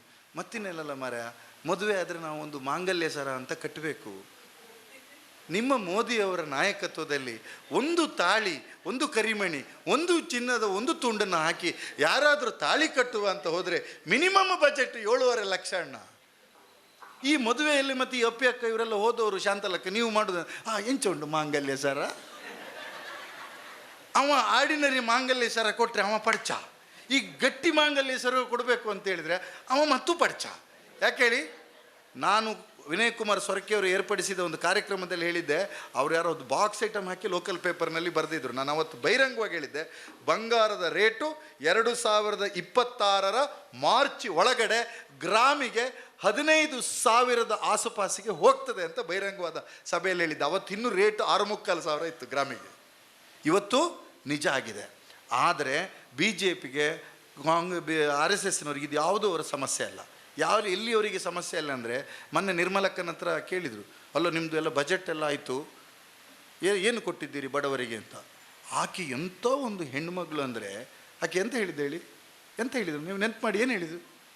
ಬೀಡಿಗೆ ರೇಟ್ ಕಡಿಮೆ ಮಾಡಿದ್ದೀನಿ ಅಂತ. ನೋಡಲಿಲ್ಲ ನೀವು ಇಂಟರ್ವ್ಯೂ? ಅದನ್ನು ಏನಾದರೂ ಕಾಂಗ್ರೆಸ್ಸಿನ ಫಿನಾನ್ಸ್ ಮಿನಿಸ್ಟರ್ ಹೇಳಿದರೆ ಈ ಮಾಧ್ಯಮಗಳು ಇವರು ಮಾಡ್ತಿರ್ಲಿಲ್ಲ. ಈ ದಿನದವರಲ್ಲ, ಬೇರೆಯವರು ನಿತ್ಯ ದಿನದ ಸುದ್ದಿ ಅದನ್ನೇ ಬರ್ತಿದ್ರು, ಹೌದಲ್ಲ? ಇವರು ಹಿಂದೊಮ್ಮೆ ನೀರುಳ್ಳಿ ಮತ್ತು ಬೆಳ್ಳುಳ್ಳಿಯ ರೇಟ್ ಹೆಚ್ಚಾದಾಗ ಏನಂತ ಹೇಳಿದ್ರು ಹೇಳಿ? ನಾವು ತಿನ್ನೋದಿಲ್ಲ ಅಂತ. ನೆನ್ಪಿಟ್ಕೊಳ್ಳಿ, ಇಲ್ಲಿ ನಾವು ಕೂತಿದ್ದೇವಲ್ಲ, ಈ ತುದಿಯಿಂದ ಆ ತುದಿಯವರಿಗೆ ಇದು ಪುಟ್ಟ ಭಾರತ, ಎಲ್ಲ ಜಾತಿ ಮತಧರ್ಮ ಎಲ್ಲ ಭಾಷೆಯವರು ಮಾತಾಡೋರು ಕೂತಿದ್ದೇವೆ. ನಮಗೆಲ್ಲರಿಗೂ ನೀರುಳ್ಳಿ ಮತ್ತು ಬೆಳ್ಳುಳ್ಳಿ ಬೇಕಾ ಬೇಡವಾ? ನಿರ್ಮಲಕ್ಕ ಏನು ಹೇಳಿದ್ರು ಹೇಳಿ? ನಾನು ನೀರುಳ್ಳಿ ಬೆಳ್ಳುಳ್ಳಿ ತಿನ್ನೋದಿಲ್ಲ ಅಂತ.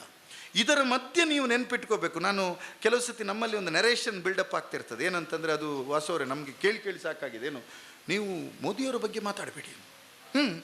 ತುಂಬ ಜನ ಮೋದಿಗೆ ಓಟ್ ಹಾಕುವವರು ನನ್ನ ವೈಯಕ್ತಿಕ ಬೆಂಬಲಿಗರು ಮಾರ್ರೆ. ಇವನ ಪುಣ್ಯಾತ್ಮ, ಇವರು ಮೋದಿಯ ಭಾವನ ಏನಲ್ಲ. ನಾವೇ ಒಂದು ಕೆವೆಟ್ ಹಾಕೋದು ಅಂತ ಹೇಳ್ತೇವೆ ನಾವು ಕೋರ್ಟ್ನಲ್ಲಿ. ಫಸ್ಟ್ ಕೆವೆಟು ಮೋದಿಯವರ ಬಗ್ಗೆ ಏನು ಹೇಳಬೇಡಿ, ಏನು ಜನ ಅಕ್ಸೆಪ್ಟ್ ಮಾಡಿಬೇಡಿ. ಜನ ಅಕ್ಸೆಪ್ಟ್ ಮಾಡಿದಲ್ಲ, ಇಂತಹ ಸುಳ್ಳು ನೆರೇಷನ್ಗಳ ಮೂಲಕ ಒಪ್ಪಿಸಿದ್ದು. ಮೊನ್ನೆ ಒಬ್ಬ ನಾನು ನಿಮಗೆ ತಮಾಷೆಗಾಗಲಿ ಅಂತ ಹೇಳ್ತಾ ಇದ್ದೆ. ಮೊನ್ನೆ ಅವರು ಏನು ಟ್ಯಾರಿಫ್ ಜಾಸ್ತಿ ಮಾಡಿದಾಗ, ಟ್ರಂಪ್ ಜಾಸ್ತಿ ಮಾಡಿದಾಗ ಒಂದು ಸುದ್ದಿ ಬಂದಿತ್ತು ವಿಜಯವಾಣಿ ಪೇಪರಲ್ಲಿ, ಬಾಕ್ಸ್ ಐಟಮ್ ನ್ಯೂಸ್ ಅದು. 3 ಬಾರಿ ಕರೆ ಮಾಡಿದರೂ ಸಹಿತ ಟ್ರಂಪಿನ ಕರೆಯನ್ನು ಸ್ವೀಕರಿಸದ ನರೇಂದ್ರ ಮೋದಿ ಅಂತ. ನಾನು ಕೋರ್ಟಿಗೆ ಹೋಗೋ ಗಡಿ ಬಿಡಿಲಿದ್ದೇನೆ ವಾಸಣ್ಣ. ಒಬ್ಬ ಲಾಯರ್ ಕರೆದ ನನಗೆ, ನೋಡಿದ್ರಾ ಏನು ಹೆಂಗೆ, ನಿಮ್ಮ ಮನಮೋಹನ್ ಸಿಂಗ್ ಆಗಿದ್ರೆ ಈ ಟ್ರಂಪ್ದು ಫೋನ್ ಬಂದ್ಕೊಳ್ಳಿ ಎದ್ದು ಬಿದ್ದು ಹೋಗಿ ಫೋನ್ ಎತ್ತಿದ್ರು. ನಮ್ಮ ಮೋದಿ ಹೆಂಗೆ ಫೋನ್ ಎತ್ತಲಿಲ್ಲ ಅನ್ನೋದು. ನಾನು ಗಡಿ ಬಿಡಿಲಿದ್ದವನು ಹೇಳಿದೆ, ಸಮಸ್ಯೆ ಅದಲ್ಲ ಮಾರಾಯ ಅಂದೆ. ಮತ್ತೇನು ಮಾರ್ರೆ ಅದರಲ್ಲೂ ನೋಡು, ಟ್ರಂಪಿಗೆ ಹಿಂದಿ ಬರೋದಿಲ್ಲ, ನರೇಂದ್ರ ಮೋದಿಯವರಿಗೆ ಇಂಗ್ಲೀಷ್ ಬರೋದಿಲ್ಲ. ಇಬ್ಬರು ಫೋನ್ ರಿಸೀವ್ ಮಾಡಿಕೊಂಡು ಎಂತ ಮಾತಾಡೋದು?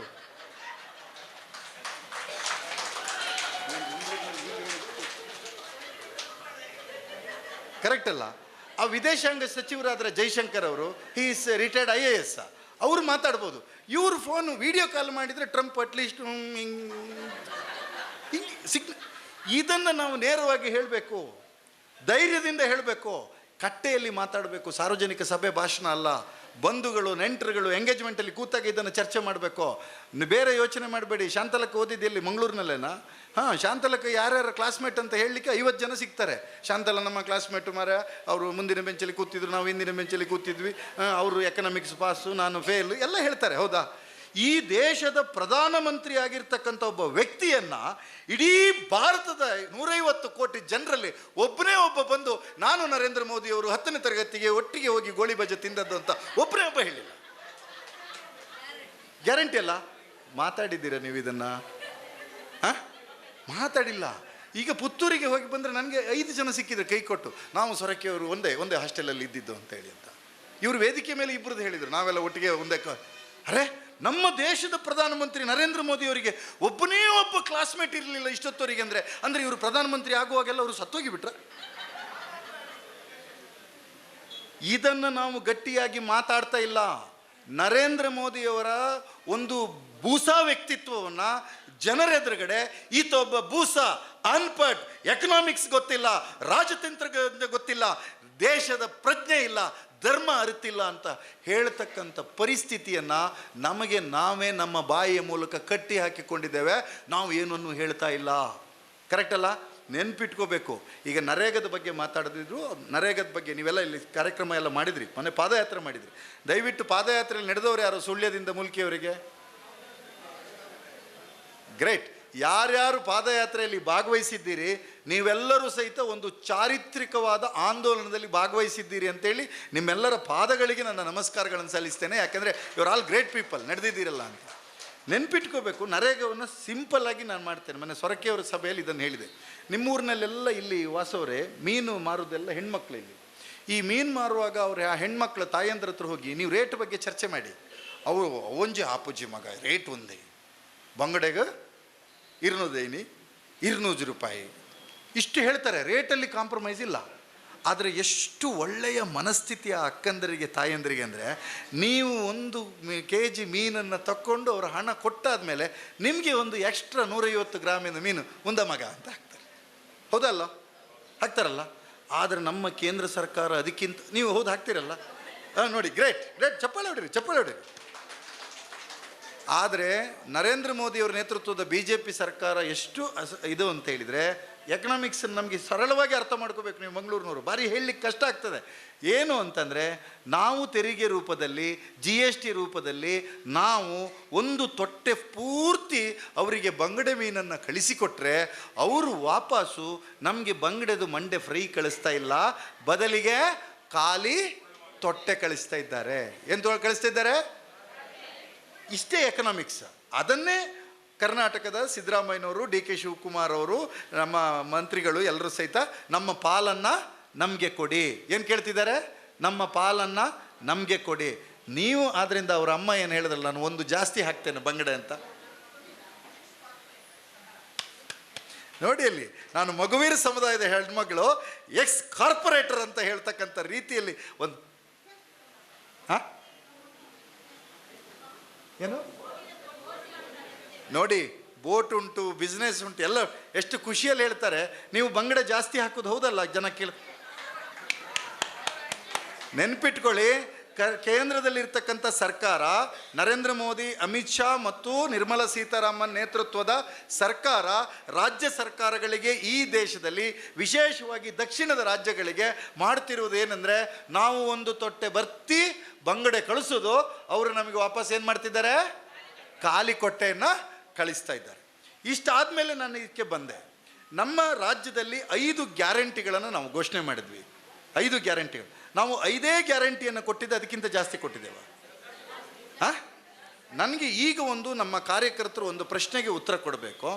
5 ಗ್ಯಾರಂಟಿಗಳ ಕಾರ್ಡನ್ನು ಕೊಟ್ಟು ಬ್ಲಾಕ್ ಅಧ್ಯಕ್ಷರು, ನಮ್ಮ ಕ್ಯಾಂಡಿಡೇಟ್ಗಳು ನಿಮ್ಮ ಕೈಯಲ್ಲಿ ಕೊಟ್ಟಾಗ ಅದನ್ನು ವಿತರಿಸುವಾಗ ನಿಮಗೆ ಒಂದು ಸಣ್ಣ ಸಂಕೋಚ ಮತ್ತು ಭಯ ಉಂಟಾಗಿತ್ತೋ ಇಲ್ವೋ?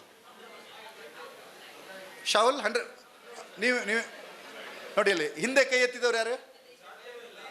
100ಕ್ಕೆ 100 ನಮಗೆ ಭಯ ಉಂಟಾಗಿತ್ತು. ಕರೆಕ್ಟ್ ಅಲ್ಲ? ಈ ಯೋಜನೆಯನ್ನು ಅಕಸ್ಮಾತ್ ಜಾರಿ ಮಾಡದಿದ್ರೆ ನಾನು ಕಾರ್ಪೊರೇಟರ್ ಎಲೆಕ್ಷನ್ಗೆ ನಿಲ್ಲಬೇಕು ಕುಳಾಯಿ ವಾರ್ಡ್ನಿಂದ. ನನ್ನ ಕತೆ ಏನಾಗ್ತದೆ, ಬಂಟ್ವಾಳದಲ್ಲಿ ತಾಲೂಕು ಪಂಚಾಯಿತಿಯಲ್ಲಿ ಕತೆ ಏನಾಗ್ತದೆ ಇತ್ತು, ಹೌದಲ್ಲೋ? ನೆನ್ಪಿಟ್ಕೊಳ್ಳಿ, ಕಾರ್ಯಕರ್ತರ ಮಟ್ಟಿಗೆ ನಿಮ್ಮ ಬೂಸ್ಟನ್ನು ಮಾಡಿರತಕ್ಕಂಥ ಒಂದು ರಾಜಕೀಯ ಪಕ್ಷ ಏನಾದರೂ ಇದ್ದರೆ ಕರ್ನಾಟಕದಲ್ಲಿ, ಅದು ಕರ್ನಾಟಕದಲ್ಲಿ ಆಳ್ತಾ ಇರತಕ್ಕಂಥ ಕಾಂಗ್ರೆಸ್ ಪಕ್ಷ. 5ಕ್ಕೆ 5 ಗ್ಯಾರಂಟಿಗಳನ್ನು ನಾವು ಕೊಟ್ಟಿದ್ದೇವೆ. ನೀವು ನೆನ್ಪಿಟ್ಕೊಳ್ಳಿ, 5ಕ್ಕೆ 5 ಗ್ಯಾರಂಟಿಯನ್ನು ಕೊಡದೆ ಪ್ರಚಾರ ಸಮಿತಿ ಅಧ್ಯಕ್ಷರು ವಿನಯ್ ಕುಮಾರ್ ಸೊರಕೆ ಇಲ್ಲಿ ಬಂದಿದ್ರೆ, ಸೊರಕೆ ಸರ್ ವಿನಯಣ್ಣ ಎಂಕ್ಲೇನೊಂಜಿ ಪ್ರಶ್ನೆ ಉಂಡು, ಅವು ಇರೇನ ಗ್ಯಾರಂಟಿ ಕಾರ್ಡ್ ಇತ್ತುಂಡತ್ತ ಅವು ಒಡೆಪೋಂಡು ಅವು 5 ಗ್ಯಾರಂಟಿ ಕೊರದು ಬಕಬಲೆ ಇಜ್ಜಂಡ ಅಪ್ಪುಜಿ ವಾಸುಲ ಬರ್ಚಿ ಸುಧೀರ್ಲ ಬಡ್ಚಿ ಡೆನ್ನಿಸ್ಲ ಬಡ್ಚಿ ಅಂತ ಹೇಳ್ತಿದ್ರೆ ಅಲ್ಲೋ. 5ಕ್ಕೆ 5 ಗ್ಯಾರಂಟಿಯನ್ನು ಕೊಟ್ಟು ಕಾರ್ಯಕರ್ತರ ಸ್ವಾಭಿಮಾನವನ್ನು ಹೆಚ್ಚಿಸಿ ಜನರೆದುರುಗಡೆ ನಮ್ಮ ಕಾರ್ಯಕರ್ತರು ಇವತ್ತು ಹೋಗುವಾಗ ಸಿಟ್ಟು ಬರ್ತದೆ. ಎಲ್ಲರೂ ಬೈಯುವುದೇ, ನಾಳೆ ನೀವು ಪಂಚಾಯತಿ ಎಲೆಕ್ಷನ್ ನಿಂತು ನೀವು ತಪ್ಪು ತಿಳಿದಿದ್ದೀರಿ ಏನಂದರೆ ಕಾಂಗ್ರೆಸ್ನವರಿಗೆ ಮಾತ್ರ ಬೈಯುವುದು ಅಂತ. ಬಿ ಜೆ ಪಿಯವರಿಗೂ ಹಾಗೇ ಬೈತಾರೆ ಜನ. ಅವರು ಹಾಗೆ ಬೈದು ಕೂಡಲೇ ಅವರಿಗೆ ನೋಡಿ ಉದ್ಯೋಗ ಕೊಡಲಿಲ್ಲ, ಸಬ್ಸಿಡಿ ಕೊಡಲಿಲ್ಲ, ಗೊಬ್ಬರ ಕೊಡಲಿಲ್ಲ, ರಸ್ತೆ ಕೊಡಲಿಲ್ಲ, ಟೆಲಿಫೋನ್ ನೆಟ್ವರ್ಕ್ ತೆಗೆದು ಹಾಕಿದ್ರು, ಎಂಥದ್ದು ಇಲ್ಲ. ಅವರು ಆವಾಗ ಏನು ಮಾಡೋದು ಹೇಳಿ, ಬಾವುಟಕ್ಕೆ ಹೋದಾಗ ಧರ್ಮ ರಕ್ಷಣೆ. ಕರೆಕ್ಟ್ ಅಲ್ಲ? ಮಂಗಳೂರಿನಲ್ಲಿ ಓಟು ಕೇಳೋದು ಧರ್ಮಕ್ಕಾದ ಕೊರಲೆ ಒಟ್ಟು. ಕರೆಕ್ಟ್ ಅಲ್ಲ? ಈ ನಳಿನ್ ಕುಮಾರ್ ಕಟೀಲ್ ಅದನ್ನೇ ಮಾಡಿದ್ದಾರಲ್ಲ, ಈಗ ಮಾಡ್ತಿರುವ ಬ್ರಿಜೇಶ್ರು ಅದನ್ನೇ ಮಾಡ್ತಿರೋದಲ್ಲ. ಅವ ಅಂತೂ ನೋಡಿದ್ದೇನೆ ಮಾರ್ರೆ, ಅಲ್ಲಿ ಒಂದು ಶಾಲೆದು ಬೋರ್ಡ್ ನೋಡಿದೆ ನಾನು, ವೇದವ್ಯಾಸ ಕಾಮತ್ತಿರೋದು. ಯಾವುದೋ ಒಂದು ಸರ್ಕಾರಿ ಪ್ರೈಮರಿ ಶಾಲೆಗಳಲ್ಲಿ ಸರ್ಕಾರದಲ್ಲಿ ಒಂದು ಎಂಥದೋ ಒಂದು ಇದು ಶೌಚಾಲಯಕ್ಕೆ 4 ಲಕ್ಷ ರೂಪಾಯಿ ದುಡ್ಡು ಕೊಟ್ಟು 4,000 ಅಡಿಯ ಬ್ಯಾನರ್ ಹಾಕಿದ್ದಾನೆ. ಅಲ್ಲಿ ಇಡೀ ಬ್ಯಾನರಲ್ಲಿ ವೇದವ್ಯಾಸ ಕಾಮತ್ತರು ಎದ್ದು ನಿಂತು ನಳಿಸ್ತಾ ಇದ್ದಾರೆ. ಅಲ್ಲಿ ನಾನು ಎಂಥದೋ ಕೊಟ್ಟು ಪುನರ್ನಿರ್ಮಾಣ ಅಲ್ಲಿ ಸರ್ಕಲಲ್ಲಿ ಉಂಟು, ಇವತ್ತೇ ಕಾರ್ಯಕ್ರಮ ಅಲ್ಲಿ. ಕರೆಕ್ಟ್ ಅಲ್ಲ? ಈ ಶಾಲೆಯ ಶೌಚಾಲಯಕ್ಕೆ 4 ಲಕ್ಷ ಕೊಟ್ಟಿರುವ ಎಂಥ ಕರ್ಮ ಮಾಡ್ತಾರೆ. ನೆನ್ಪಿಟ್ಕೋಬೇಕು, ಅವರು ಅದನ್ನು ಮುಂದೆ ಮಾಡ್ತಾರೆ. ನಾವು ಇವತ್ತು ಚುನಾವಣೆಗೆ ನಿಲ್ಲುವ, ಚುನಾವಣೆ ಪರವಾಗಿ ಕೆಲಸ ಮಾಡಿಕೊಂಡು ಹೋಗುವ ಯಾವುದೇ ಒಬ್ಬ ನೆಕ್ಲು ಮಾತಾ ಓಟ್ ಕೇಂದ್ರ ಬರಬಲ್ಲಿ ಅಂತ ಅಂದು ಕೂಡಲೇ ನೀವು ಹೇಳ್ಬೇಕು, ಅಕ್ಕ ಕರೆಂಟ್ ಫ್ರೀ ಆತಂಡ ಅಂತ ಕೇಳಬೇಕು. ಕೇಳಿದೇವಲ್ಲ, ಇದನ್ನು ಕೇಳಬೇಕು. ಆಮೇಲೆ ಕಾಸು ಬೈದು ನೋಡಿ, ಎಲ್ಲ ಕ್ಯಾನ್ವಸಿಗೆ ರೆಡಿಯಾಗಿದ್ದೀರಿ ಎಲ್ಲ.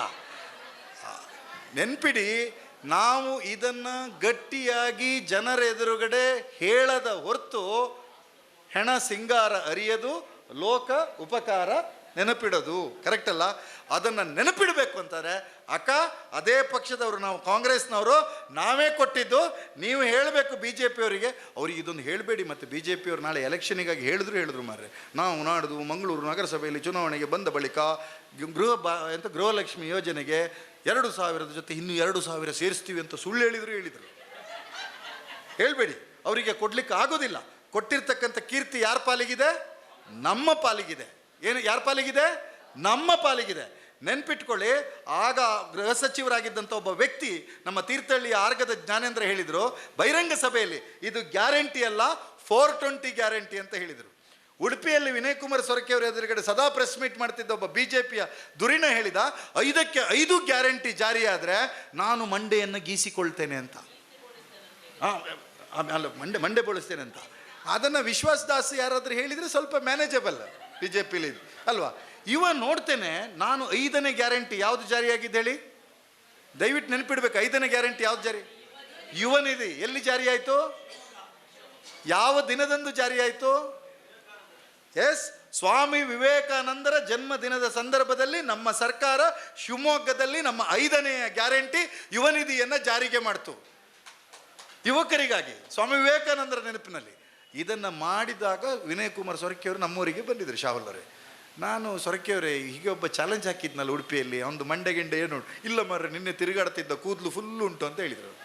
ನಾವು ಮತ್ತು ಈ ಬಿ ಜೆ ಪಿಯವರಿಗೆ ನಾವು ಒಂದು ಸಹಾಯ ಮಾಡಬೇಕು. ಕಾಂಗ್ರೆಸ್ನವರ ಮನಸ್ಥಿತಿ, ನಮ್ಮ ಕೊಪ್ಪದಲ್ಲಿ ಸಿಕ್ಕುವ ಎಲ್ಲ ವೆರೈಟಿಯ ಬ್ಲೇಡುಗಳನ್ನು ಒಂದು ಡ್ರಾಯಿಂಗ್ ಶೀಟಿಗೆ ಅಂಟಿಸಿ ಅವನಿಗೆ ಕಳಿಸಿದ್ವಿ. ಮಂಡೆ ಬೋಳಿಸಿಕೊಳ್ತೀರಿ ಅಂತ ಹೇಳಿದಿರಿ, ನಿಮ್ಮ ವಿಪುಲವಾದ ಕೂದಲುಗಳನ್ನು ಬೋಳಿಸಿಕೊಳ್ಳಲು ಕಾಂಗ್ರೆಸ್ ಪಕ್ಷದಿಂದ ಒಂದು ಪುಟ್ಟ ಸಹಕಾರ ಬೋಳಿಸಿಕೊಳ್ಳುವುದು ಅಂತ. ಇದನ್ನು ಮಾಡಬೇಕಾ ಬೇಡವಾ? ಮಾಡಬೇಕಾ ಬೇಡವಾ? ಈಗ ನನಗೆ ಹೇಳಿ, ಈ ದೇಶದಲ್ಲಿ ನೋಟ್ ಬಂದಿ ಆದ ಸಂದರ್ಭದಲ್ಲಿ ನಮ್ಮ ನಾಯಕರಾದಂತಹ ರಾಹುಲ್ ಗಾಂಧಿಯವರು ಏನು ಮಾಡಿದರು ಹೇಳಿ? ಕೈ ಎತ್ತಿ ಹೇಳಬೇಕು ಪ್ಲೀಸ್. ನಮ್ಮ ನಾಯಕರಾದಂಥ ರಾಹುಲ್ ಗಾಂಧಿಯವರು ನೋಟ್ ಬಂದಿ ಆದಾಗ ಏನು ಮಾಡಿದ್ರು ಹೇಳಿ? ನಮ್ಮ ಗ್ರಾಚಾರ, ನಮಗೆ ಮರವು ಜಾಸ್ತಿ. ಅವರು ದೆಹಲಿಯ ಬ್ಯಾಂಕಿನ ಒಂದು ಶಾಖೆ ಎದುರು ಜನರ ಎದುರುಗಡೆ ಹೋಗಿ ಕ್ಯೂ ನಿಂತರು. ಅರ್ಥಾತ್ ಈ ದೇಶದಲ್ಲಿ ಎಕಾನಮಿಯನ್ನು ಹಳ್ಳ ಹಿಡಿಸುವ ಒಂದು ಪ್ರತಿಭಟನೆಯ ರೂಪಕವಾಗಿ ರಾಹುಲ್ ಗಾಂಧಿ ಅವರು ಹೋಗಿ ಕ್ಯೂನಲ್ಲಿ ನಿಂತರು ಅಲ್ವಾ? ನಮ್ಮ ಡೈಲಾಗ್ ಚೇಂಜ್ ವಾಸವರೇ. ಎಂತ ಮರ, ರಾಹುಲ್ ಗಾಂಧಿ ಒಬ್ಬ MP ಆಗಿ ಇಷ್ಟು ದೊಡ್ಡ ವ್ಯಕ್ತಿಯಾಗಿ ಅವ ಕ್ಯೂ ಅಲ್ಲಿ ನಿಲ್ಬೇಕ ಮರ? ಯಾರ ಹತ್ರ ದುಡ್ಡು ಕೊಟ್ಟು ಕಳಿಸಿದ್ರೆ ಚೇಂಜ್ ಮಾಡಿ ತರ್ತಿದ್ರು ಅಂತ. ಅದರ ಅರ್ಥ ರಾಹುಲ್ ಗಾಂಧಿಗೆ ಮನಸ್ಸಿತ್ತು, ಸುಧೀರ್ ಕುಮಾರ್ ಮುರಳಿಯು ಸಹಿತ ತನ್ನೂರಿನ ಬ್ಯಾಂಕಿನ ಜನರ ಎದುರುಗಡೆ ಹೋಗಿ ಕ್ಯೂ ಅಲ್ಲಿ ನಿಲ್ಲಬೇಕು ಅಂತ ರಾಹುಲ್ ಗಾಂಧಿಗೆ ಇತ್ತು. ಕರೆಕ್ಟ್ ಅಲ್ಲ? ಈ ದೇಶದಲ್ಲಿ ರೈತ ಪರವಾಗಿರ್ತಕ್ಕಂಥ ಕಾಯ್ದೆಗಳನ್ನು ತಿದ್ದುಪಡಿ ಮಾಡಿದ್ದರ ವಿರುದ್ಧವಾಗಿ ಅಥವಾ ರಿಪೀಲ್ ಮಾಡಿದ್ದರ ವಿರುದ್ಧವಾಗಿ ವಿಶೇಷವಾಗಿ ಉತ್ತರದ 4 ರಾಜ್ಯಗಳು ರೈತರು ಪ್ರತಿಭಟನೆಗೆ ನಿಂತಾಗ ಆ ರೈತ ಸಂಕುಲವನ್ನು ಖಲಿಸ್ತಾನಿಗಳು ಎಂದು ಕರೆದವರು ಯಾರು? ಅಮಿತ್ ಶಾ, BJP, ನರೇಂದ್ರ ಮೋದಿ ಅವರು. ಇವರೆಲ್ಲರೂ ಸಹಿತ ಖಲಿಸ್ತಾನಿಗಳು ಅಂತ ಹೇಳಿದ್ರು. ನರೇಂದ್ರ ಮೋದಿ ಅವರು ದಯವಿಟ್ಟು ಪಾರ್ಲಿಮೆಂಟ್ ಭಾಷಣ ತೆಗೆದು ನೋಡಿ. ಪಾರ್ಲಿಮೆಂಟಲ್ಲಿ ರಾಹುಲ್ ಗಾಂಧಿಯವರು ಈ ಬಗ್ಗೆ ಪ್ರಶ್ನೆ ಮಾಡಿದಾಗ, ರೈತರ ಮೇಲೆ ದಾಳಿಯ ಬಗ್ಗೆ ಪ್ರಶ್ನೆ ಮಾಡಿದಾಗ, ಸ್ವತಃ ಈ ದೇಶದ ಪ್ರಧಾನಮಂತ್ರಿ ಈ ದೇಶದ ನಾಗರಿಕರನ್ನ, ಜನರನ್ನ ಖಲಿಸ್ತಾನಿಗಳು ಅಂತ ಕರೆದ್ರು. ನೆನಪಿದೆಯಾ? ಆದರೆ ಅವತ್ತು ಕಾಂಗ್ರೆಸ್ ಆ ಹೋರಾಟಕ್ಕೆ ರಾಹುಲ್ ಗಾಂಧಿ ಅವರ ನೇತೃತ್ವದಲ್ಲಿ ನೈತಿಕವಾಗಿ ಬೆಂಬಲಿಸಿದ್ದರ ಫಲವಾಗಿ 4ಕ್ಕೆ 4 ಕಾಯ್ದೆಗಳನ್ನು ಹಿಂಪಡಿಸ್ತಕ್ಕಂಥ ರೀತಿಯ ಆಂದೋಲನವನ್ನು ಕಟ್ಟಿದರೆ ಅದು ಈ ದೇಶದ ರೈತ ಬಂಧುಗಳಿಗೆ ನಮ್ಮದೊಂದು ಸಲಾಂ, ರಾಜಕೀಯ ಪಕ್ಷವಾಗಿ ಅದನ್ನು ಬೆಂಬಲಿಸಿದ ಕಾಂಗ್ರೆಸ್ ಪಕ್ಷಕ್ಕೆ ಒಂದು ಸಲಾಂ. ಆದರೆ ನೆನ್ಪಿಟ್ಕೊಳ್ಳಿ, ಈಗ ಏನು ಮಾಡ್ತಾ ಇದ್ದಾರೆ? ಹಿಂದೆ ಈ ಊರು ಯಾವ ಚಳುವಳಿಗೆ ಫೇಮಸ್ ಆಗಿತ್ತು? ಮಂಗಳೂರು ಕಾರ್ಮಿಕ ಚಳುವಳಿಗಳಿಗೆ. ಕರೆಕ್ಟ್ ಅಲ್ಲ? ಕರ್ನಾಟಕದ ಅತ್ಯುತ್ತಮ ಕಾರ್ಮಿಕ ಚಳುವಳಿಗಳು ನಡೆದ ಪ್ರಾಂತಗಳಲ್ಲಿ ಇದೊಂದು. ನೆನ್ಪಿಟ್ಕೊಳ್ಳಿ, ದೇಶದ ಕಾರ್ಮಿಕರ ಪರವಾಗಿರ್ತಕ್ಕಂಥ 4 ಕಾಯ್ದೆಗಳನ್ನು ತಿದ್ದುಪಡಿ ಮತ್ತು ಬದಲಾವಣೆ ಮಾಡ್ತಕ್ಕಂಥ ಪ್ರಯತ್ನ ಇದೆ. ಮೊನ್ನೆ ದೇಶಾದ್ಯಂತ ಹೋರಾಟ ನಡೆದಿದೆ. ನೆನ್ಪಿಟ್ಕೊಳ್ಳಿ, ಅವರು ಆ ರೀತಿ ವರ್ತಿಸಿದ್ರೆ ಕರ್ನಾಟಕದಲ್ಲಿರ್ತಕ್ಕಂಥ ಒಂದು ಕಾಂಗ್ರೆಸ್ ಸರ್ಕಾರ, ತಾಯಂದರು ಅಕ್ಕಂದರು ನೀವು ತುಂಬ ಜನ ಇದ್ದೀರಿ, ನೆನ್ಪಿಟ್ಕೊಳ್ಳಿ, ಸರ್ಕಾರಿ ಉದ್ಯೋಗಿಗಳಾದ ಹೆಣ್ಣು ಮಕ್ಕಳಿಗೆ ತಿಂಗಳಿಗೆ ಒಂದು ರಜೆಯನ್ನು ಘೋಷಣೆ ಮಾಡಿದ ಮಾತೃ ಹೃದಯಿ ಸರ್ಕಾರ ಇದ್ದರೆ ಅದು ಕರ್ನಾಟಕದ ಕಾಂಗ್ರೆಸ್ ಸರ್ಕಾರ. ಟೀಚರಿಗೆ ಓಟಿಲ್ವಾ? ತಾಲೂಕು ಆಫೀಸಿಗೆ ಕ್ಲರ್ಕಿಗೆ ಹೋಗುವ ನಮ್ಮ ಅಕ್ಕನಿಗೆ ಓಟಿಲ್ವಾ ನಿಮ್ಮ ವಾರ್ಡ್ನಲ್ಲಿ? ಅವ್ರ ಹತ್ರ ಹೇಳಿ, ಅಕ್ಕ ನಿಮಗೆ ರಜೆಯನ್ನು ಕೊಡಿಸಿದ್ದು ನಾವು, ನಮ್ಮ ಪಕ್ಷ ನಿಮಗೆ ತಿಂಗಳಿಗೆ ನಿಮಗೆ ಅನಿವಾರ್ಯವಾಗಿ ನಿಮ್ಮ ದೈಹಿಕತೆಯ ಕಾರಣಕ್ಕಾಗಿ ನಿಮಗೆ ಕೊಡಬೇಕಾದ ಒಂದು ಹಕ್ಕನ್ನು ಒದಗಿಸಿಕೊಟ್ಟ ಗ್ಯಾರಂಟಿ ಕೊಟ್ಟಿರ್ತಕ್ಕಂಥವ್ರು ಇದ್ದರೆ ಅದು ಕಾಂಗ್ರೆಸ್ ಸರ್ಕಾರ ಅಂತ ಹೇಳಬೇಕು ಅಲ್ವಾ? ಹೆಣ್ಮಕ್ಳಿಗೆ ಖುಷಿ ಆಗಬೇಕಲ್ಲ, ಇದು ನಮಗೂ ಖುಷಿ. ನಾವು ತಾಯಿಯನ್ನಿದ್ದೇವೆ, ಹೆಂಡತಿ ಇದ್ದಾರೆ, ಅಕ್ಕ ತಂಗಿಯರಿದ್ದಾರೆ, ನಮಗೂ ಸಹ ಆ ರೀತಿ ಸರ್ಕಾರ. ನೆನ್ಪಿಟ್ಕೊಳ್ಳಿ, ಇದನ್ನು ಏನಾದರೂ ನರೇಂದ್ರ ಮೋದಿ ಕೊಡಬೇಕಿತ್ತು ವಾಸಣ್ಣ.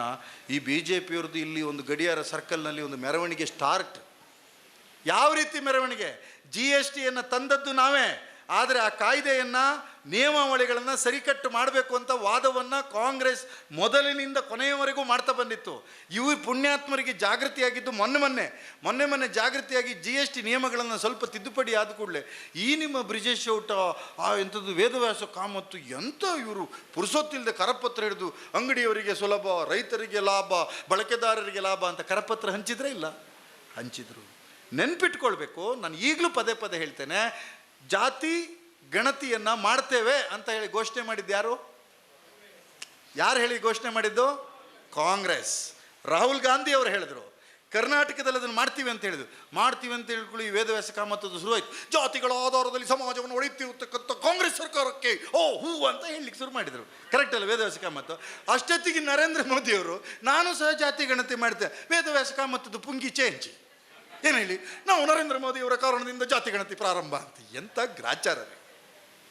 ನೆನ್ಪಿಟ್ಕೊಳ್ಬೇಕು, ಮೊನ್ನೆ ಶಿವಲಿಂಗೇಗೌಡರು ಕರ್ನಾಟಕದ ವಿಧಾನಸಭೆಯಲ್ಲಿ ಬಳಸಿದ ಭಾಷೆಗಳ ಜೊತೆಗೆ ನನಗೆ ಅಂತರ ಕಾಪಾಡ್ಕೊತಾರೆ. ವಿಶೇಷವಾಗಿ ಮಂಗಳೂರಿನ ಜನಕ್ಕೆ ಆ ಭಾಷೆಗಳು ಕೆಲವೊಮ್ಮೆ ನಿಮಗೆ ಅರಗಿಸ್ಕೊಳ್ಳೋಕ್ಕಾಗಲ್ಲ. ಆದರೆ ರೈತರ ಭಾಷೆ, ಹಳ್ಳಿಗರ ಭಾಷೆ. ಆದರೆ ನೆನ್ಪಿಟ್ಕೋಬೇಕು, ನಿಮ್ಮ ವೇದವ್ಯಾಸ ಕಾಮತ್ರಿಗೆ ಅದಕ್ಕಿಂತ ಒಳ್ಳೆ ಶಬ್ದಗಳಲ್ಲಿ ಮಾತಾಡಲಿಕ್ಕೆ ಸಾಧ್ಯವೇ ಇರಲಿಲ್ಲ. ಒಪ್ತೀರಾ ನೀವು? ಚಪ್ಪಾಳೆ ಹೊಡೀರಿ ನೋಡು ಗಟ್ಟಿ. ನೆನ್ಪಿಟ್ಕೋಬೇಕು. ನಾನು ಪುತ್ತೂರಿನಲ್ಲಿ ಹೇಳಿದೆ, ಮನೋರಂಜಣ್ಣ ನಮ್ಮೂರಲ್ಲಿ ಕಬಡ್ಡಿ ಆಡ್ತಾ ಇರ್ತಾರೆ, ಲಾಸ್ಟ್ ಪಾಯಿಂಟ್ ಬೇಕು. ಒಬ್ಬ ಒಂದು 60+30 ಹಾಕಿದವ, ಬಿಸಿಲು ಬೇರೆ ಏರ್ತಿರ್ತದೆ, ಅವ ಲೈನಿಂದ ಹೊರಗೆ ನಿಂತ್ಕೊಂಡಿರ್ತಾನೆ. ಅವನು ಹೊರಗೆ ನಿಂತ್ಕೊಂಡು ಇವ ರೈಡಿಗೆ ಹೋಗ್ತಿರ್ತಾನೆ. ಅಲ್ಲಿ 7 ಜನ ಇದ್ದಾನೆ, ಇವ ಪಾಪ ಸಣ್ಣಕ್ಕೆಲ್ಲ ಹೋಗಿ ಇವನು ರೈಡಿಗೆ ಹೋದಾಗ, ಪೋಲಂಬೆ ಹೋಗು, ನೀನು ಮುಂದೆ ಹೋಗು, ಬೋನಸ್ ಗೆರೆ ಮುಟ್ಟು, ನಾನಿದ್ದೇನೆ ಅಂತ. ಇವ ಇದ್ದಾನೆ ಟೀಮ್ ಒಳಗಿಲ್ಲ, ಇವ ಹೊರಗಡೆ, ಇವನಿಗೆ 90 ಬಿದ್ದಿದೆ. ಕರೆಕ್ಟ್ ಅಲ್ಲ? ಅದೇ ರೀತಿಯಲ್ಲಿ ಮೊನ್ನೆ ಸ್ಪೀಕರ್ ಕೆಳಗಡೆ ಬೊಬ್ಬೆ ಹೊಡಿತಿದ್ದಂಥ ವ್ಯಕ್ತಿ ಈ ಮಂಗಳೂರಿನ ವೇದವ್ಯಾಸ ಕಾಮತ್. ಕರೆಕ್ಟ್ ಅಲ್ಲ? ಆ ರೀತಿಯಾಗಿರ್ತಕ್ಕಂಥ ಸಂದರ್ಭದಲ್ಲಿ ಹಿರಿಯನಾಗಿರ್ತಕ್ಕಂಥವ್ರು ಬಳಸಿರ್ತಕ್ಕಂಥ ಶಬ್ದಗಳಿಗೆ ನನಗೆ ತಕರಾರಿದ್ದರು.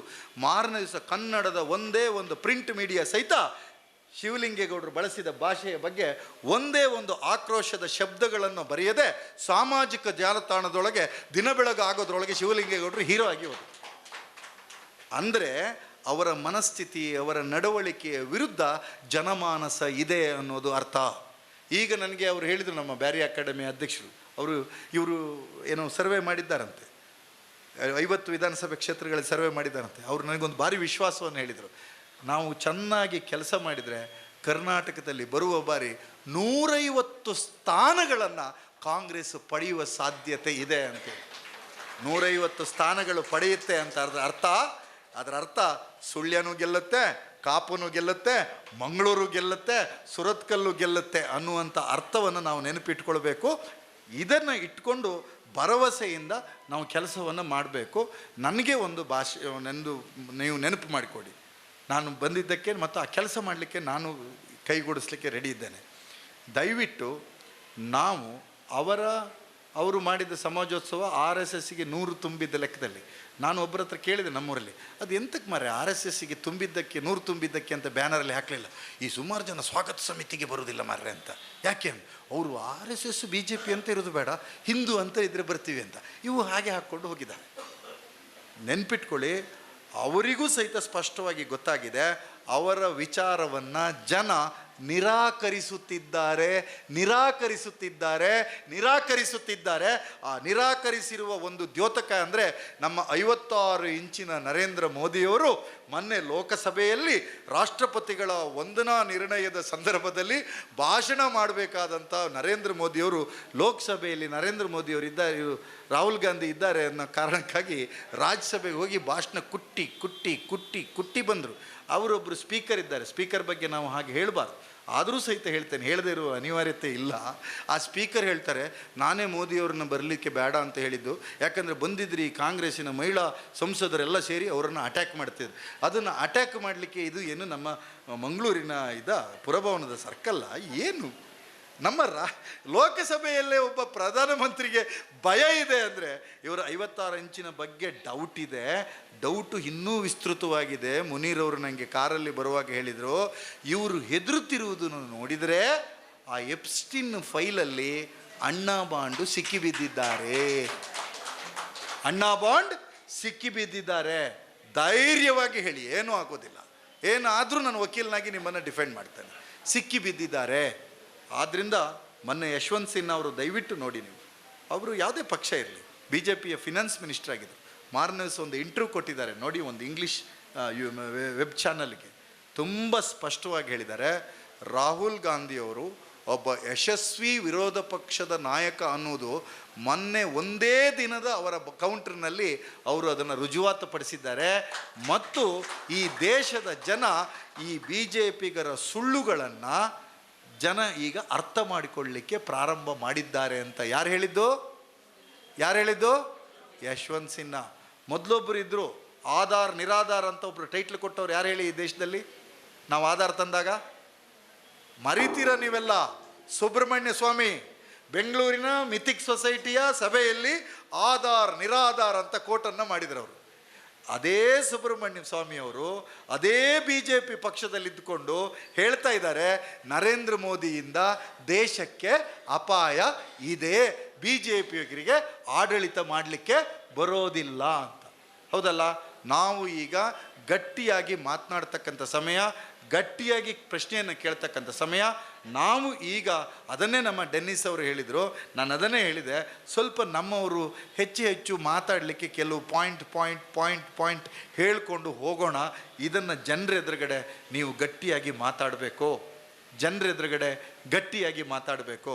ಇಲ್ಲ ಅಂತಂದರೆ ಕೆಲವರು ನಮ್ಮ ಅಕ್ಕಂದ್ರೆಲ್ಲ ಹೇಳೋದು ಉಂಟು. ಹೆಂಗೆ ಗೊತ್ತುಂಟ, ಅಲ್ಲಿ ಮದುವೆ ಮನೆಗೆ ಹೋದರೆ ಮಾರ್ರೆ ನಾವು ಯಾಕೆ ಕಾಂಗ್ರೆಸ್ನವರು ಹೋದರು ಅಂತ ಆಯಿತು. ಯಾಕೆ ಅಲ್ಲಿ ಎಲ್ಲರೂ ಕಮಲಕ್ಕ, ಸುಶೀಲಕ್ಕ, ಚೈತ್ರಕ್ಕ, ರಮ್ಯಕ್ಕ ಎಲ್ಲರೂ ಎಂತ ಎಲ್ಲರೂ ಮೋದಿ ಮೋದಿ ಮೋದಿ ಮೋದಿ ಅಂತ. ನೆನ್ಪಿಟ್ಕೊಳ್ಳಿ, ಅದೇ ಜನರ ಬಾಯಲ್ಲಿ ಮೋದಿ ಹಟಾವೋ ದೇಶ್ ಬಚಾವೋ ಅನ್ನುವಂಥ ಘೋಷಣೆ ಅದೇ ಶ್ರೀಸಾಮಾನ್ಯ ಜನರಿಂದ ಬಂದೇ ಬರುತ್ತೆ ಅನ್ನೋ ಕಾರಣಕ್ಕಾಗಿ SIR ಸಬ್ಜೆಕ್ಟನ್ನು ಇಟ್ಕೊಂಡು ವಾಸು ಅವರು ಹೇಳಿದರು, ಈ ಮುಖೇನ ಬಡವರು, ರೈತರು, ಕಾರ್ಮಿಕರು ಇಂಥ ವರ್ಗ ನಮಗೆ ಮತ ಕೊಡ್ತಾ ಇಲ್ಲ ಅನ್ನುವ ಕಾರಣಕ್ಕಾಗಿಯೇ ಅವರ ಹೆಸರುಗಳನ್ನು ಡಿಲೀಟ್ ಮಾಡಲಿಕ್ಕಾಗೇ ಈ SIR ಅನ್ನುವ ಒಂದು ಸಂಚನ್ನು ಹಾಕಿ ನಮ್ಮ ಮೇಲೆ FIR ಹೂಡಿದ್ದಾರೆ ಅನ್ನುವ ಕಾರಣಕ್ಕೆ ಈ ಸಂದರ್ಭದಲ್ಲಿ ನಾವೆಲ್ಲರೂ ಸೇರಿ ಗಟ್ಟಿಯಾಗಿ ಹೇಳೋಣ. ಅದೇನೆಂದರೆ, ಬೋಲೋ ಭಾರತ್ ಮಾತಾ ಕಿ, ಬೋಲೋ, ಇನ್ನೊಂದು ಸತಿ ಹೇಳಿ, ಬೋಲೋ ಭಾರತ್ ಮಾತಾ ಕಿ. ಜವಾಹರ್ಲಾಲ್ ನೆಹರು ಭಾರತ್ ಮಾತೆ ಅಂದರೆ ಯಾರನ್ನಂತ ಹೇಳಿದರು? ಹೇಳಿ ಹೇಳಿ ಹೇಳಿ ಅಪ್ಪೇಕ, ಶಾಲೆಟ್ ಪಿಂಟೋ ಇಲ್ಲ, ಹೇಳಿದರು ನಮ್ಮ ಜವಾಹರ್ಲಾಲ್ ನೆಹರು. ಭಾರತ್ ಮಾತೆ ಅಂತಂದರೆ ಅದು ಕೇವಲ ಚಿತ್ರದ ಮೇಲೆ ಕಾಣುವ ಒಂದು ಬಿಂಬವಲ್ಲ. ಈ ದೇಶದ ಪ್ರತಿ ಹೆಣ್ಣು ಮಗಳು ಕೂಡ ಭಾರತ್ ಮಾತೆ ಅಂತ ಘೋಷಣೆ ಮಾಡಿಸಿದ್ದು ನಮ್ಮ ನಾಯಕರಾದಂತಹ ಜವಾಹರ್ಲಾಲ್ ನೆಹರು. ಡಾಕ್ಯುಮೆಂಟ್ ಇದೆ, ಏನು ನಾನು ಸುಮ್ಮನೆ ಹೇಳ್ತಾ ಇಲ್ಲ. ಹಾಗೆಯೇ ನಾವು ಇದೊಂದಕ್ಕೆ ಬಂದ್ಬಿಡ್ತೀನಿ, ಮುಗಿಸ್ತೀನಿ. ನಾನು ಕಾಂಗ್ರೆಸ್ಸಿಯಲ್ಲಿ ಕೈ ಮುಗಿದು ಕೇಳ್ಕೊಡ್ತೀನಿ, ನಾವು ಜನರ ಹತ್ರ ಹೋಗಬೇಕು. ಹೇಗೆ ಹೋಗಬೇಕು? ಚೈಲ್ಡ್ ಸೇಫ್ಟಿ ಪಾಲಿಸಿ ಬಂದಿದೆ. SLC ನಿಮಗೆ ನಾಡ್ದು ಎಲೆಕ್ಷನ್ನಿಗೆ ಓಟಿಗೆ ಜನ ಬೇಕು ಅಂತ ಇವ್ರ ತಲೆಯಲ್ಲಿ ಅದೇ ಸಮಸ್ಯೆ. ನೀವು ದಯವಿಟ್ಟು ಚೈಲ್ಡ್ ಸೇಫ್ಟಿ ಪಾಲಿಸಿ ಅನ್ನೋ ವಿಚಾರ ಇಟ್ಕೊಂಡು ಮಕ್ಕಳ ಹತ್ರ ಮಾತಾಡ್ಲಿಕ್ಕೆ ಹೋಗಿ, ಮಕ್ಕಳ ಹತ್ರ ಆ ಬಗ್ಗೆ ಚರ್ಚೆ ಮಾಡಿ, ಅವ್ರ ಹಕ್ಕುಗಳ ಬಗ್ಗೆ ಅನಿವಾರ್ಯತೆಯನ್ನು ಹುಟ್ಕೊಡಿ. ನಾನು ಯಾವ ಇದರಲ್ಲಿ ಬಂದರೂ ನನಗೆ ಬೇಜಾರಿಲ್ಲ. ಮೊನ್ನೆ ನಾನು ಶೃಂಗೇರಿಯಲ್ಲಿ ಇನ್ನೇ ಒಂದು ಸಭೆಗೆ ಹೋಗಿದ್ದೆ ಸರ್. ಅಲ್ಲಿ ಬಿಗ್ ಬಾಸಿನ ಸ್ಪರ್ಧೆಯಲ್ಲಿ ಗೆದ್ದ ಒಬ್ಬರು ಸ್ಪರ್ಧಾಕಾಂಕ್ಷಿ ಬಂದಿದ್ದರು. ಅಲ್ಲಿ ನಮ್ಮ SLC ಓದುವ, PUC ಓದುವ, ಸೆಕೆಂಡ್ PUC ಡಿಗ್ರಿಯಲ್ಲಿರುವ ಗಂಡು ಮಕ್ಕಳು, ಹೆಣ್ಣು ಮಕ್ಕಳು ಅವರು ಬಂದಾಗ ಬೊಬ್ಬೆ ಹೊಡೆಯುವ ರೀತಿಯನ್ನು ನೋಡಿ ಪರಮವೀರ ಚಕ್ರ ಬಂದವರಿಗೂ ಈ ರೀತಿಯಾದ ಬೊಬ್ಬೆ ಹೊಡೆದ ಇರ್ತಕ್ಕಂಥ ಪರಿಸ್ಥಿತಿಯಲ್ಲಿ ನಮ್ಮ ಯುವ ಸಮುದಾಯವನ್ನು ದಯವಿಟ್ಟು ಟ್ರೈನ್ ಮಾಡಿ ಅವರಿಗೆ ದೇಶದ ಆಗು ಹೋಗುಗಳ ಬಗ್ಗೆ, ದೇಶದ SIR ಮುಂತಾದವರ ಬಗ್ಗೆ ವಾಸು ಅವರು ಹೇಳಿದಂತೆ 18 ವರ್ಷಕ್ಕೆ ಕಾಂಗ್ರೆಸ್ ಪಕ್ಷದ ರಾಜೀವ್ ಗಾಂಧಿ ಅಧಿಕಾರ ಕೊಟ್ಟಿರುವ ಬಗ್ಗೆ ಇವುಗಳನ್ನು ನಾವು ಚರ್ಚೆ ಮಾಡಿ ಅವರನ್ನು ಒಂದು ಪೊಲಿಟಿಕಲ್ ಡಿಸ್ಕೋರ್ಸ್ಗೆ, ಡಿಬೇಟಿಗೆ ತರ್ತಕ್ಕಂಥ ಹೊಣೆಗಾರಿಕೆಯನ್ನು ನಾವು ಕಾಂಗ್ರೆಸ್ ಪಕ್ಷದ ವತಿಯಿಂದ, ವಿಶೇಷವಾಗಿ ಪ್ರಚಾರ ಸಮಿತಿಯ ವತಿಯಿಂದ ನಾವು ಮಾಡೋಣ ಅಂತ ಹೇಳಿ ಈ ಮಾತುಗಳನ್ನು ಕೇಳಿದ ನನಗೆ ಖುಷಿಯಾಗಿದ್ದೇನು ಗೊತ್ತಾ ಡೆನ್ನಿಸ್, ಇಷ್ಟು ಜನ ಅಕ್ಕಂದಿರು ಈ ಸಭೆಗೆ ಬಂದಿದ್ದು. ನಾವು ಗಂಡಸರು ಭಾರಿ ಬ್ಯುಸಿ, ನಮಗೆ ಬೇರೆ ಬೇರೆ ಎಲ್ಲ ಇರ್ತದೆ. ಈ ಹೆಣ್ಣು ಮಕ್ಕಳಕ್ಕೆ ತಲೆಗೆ ಸಬ್ಜೆಕ್ಟ್ ಹೋದರೆ ಒಂದು 10 ಫೋನ್ ಕಾಲು ಹೋಗ್ತದೆ ಇವತ್ತು. ಏನು ಆಯೇ ಸಮ ಸರಿ ಕಟ್ಟಿಜ್ಜಿ ಮಾರೆ ಅಂಥೇಳಿ ಇಷ್ಟ ಆಗಬೇಕು. ನೀವು ಅದನ್ನೆಲ್ಲ ಯಶಸ್ವಿ ಮಾಡಿದ್ದೀರಿ, ತುಂಬ ಖುಷಿಯಾಗಿದೆ.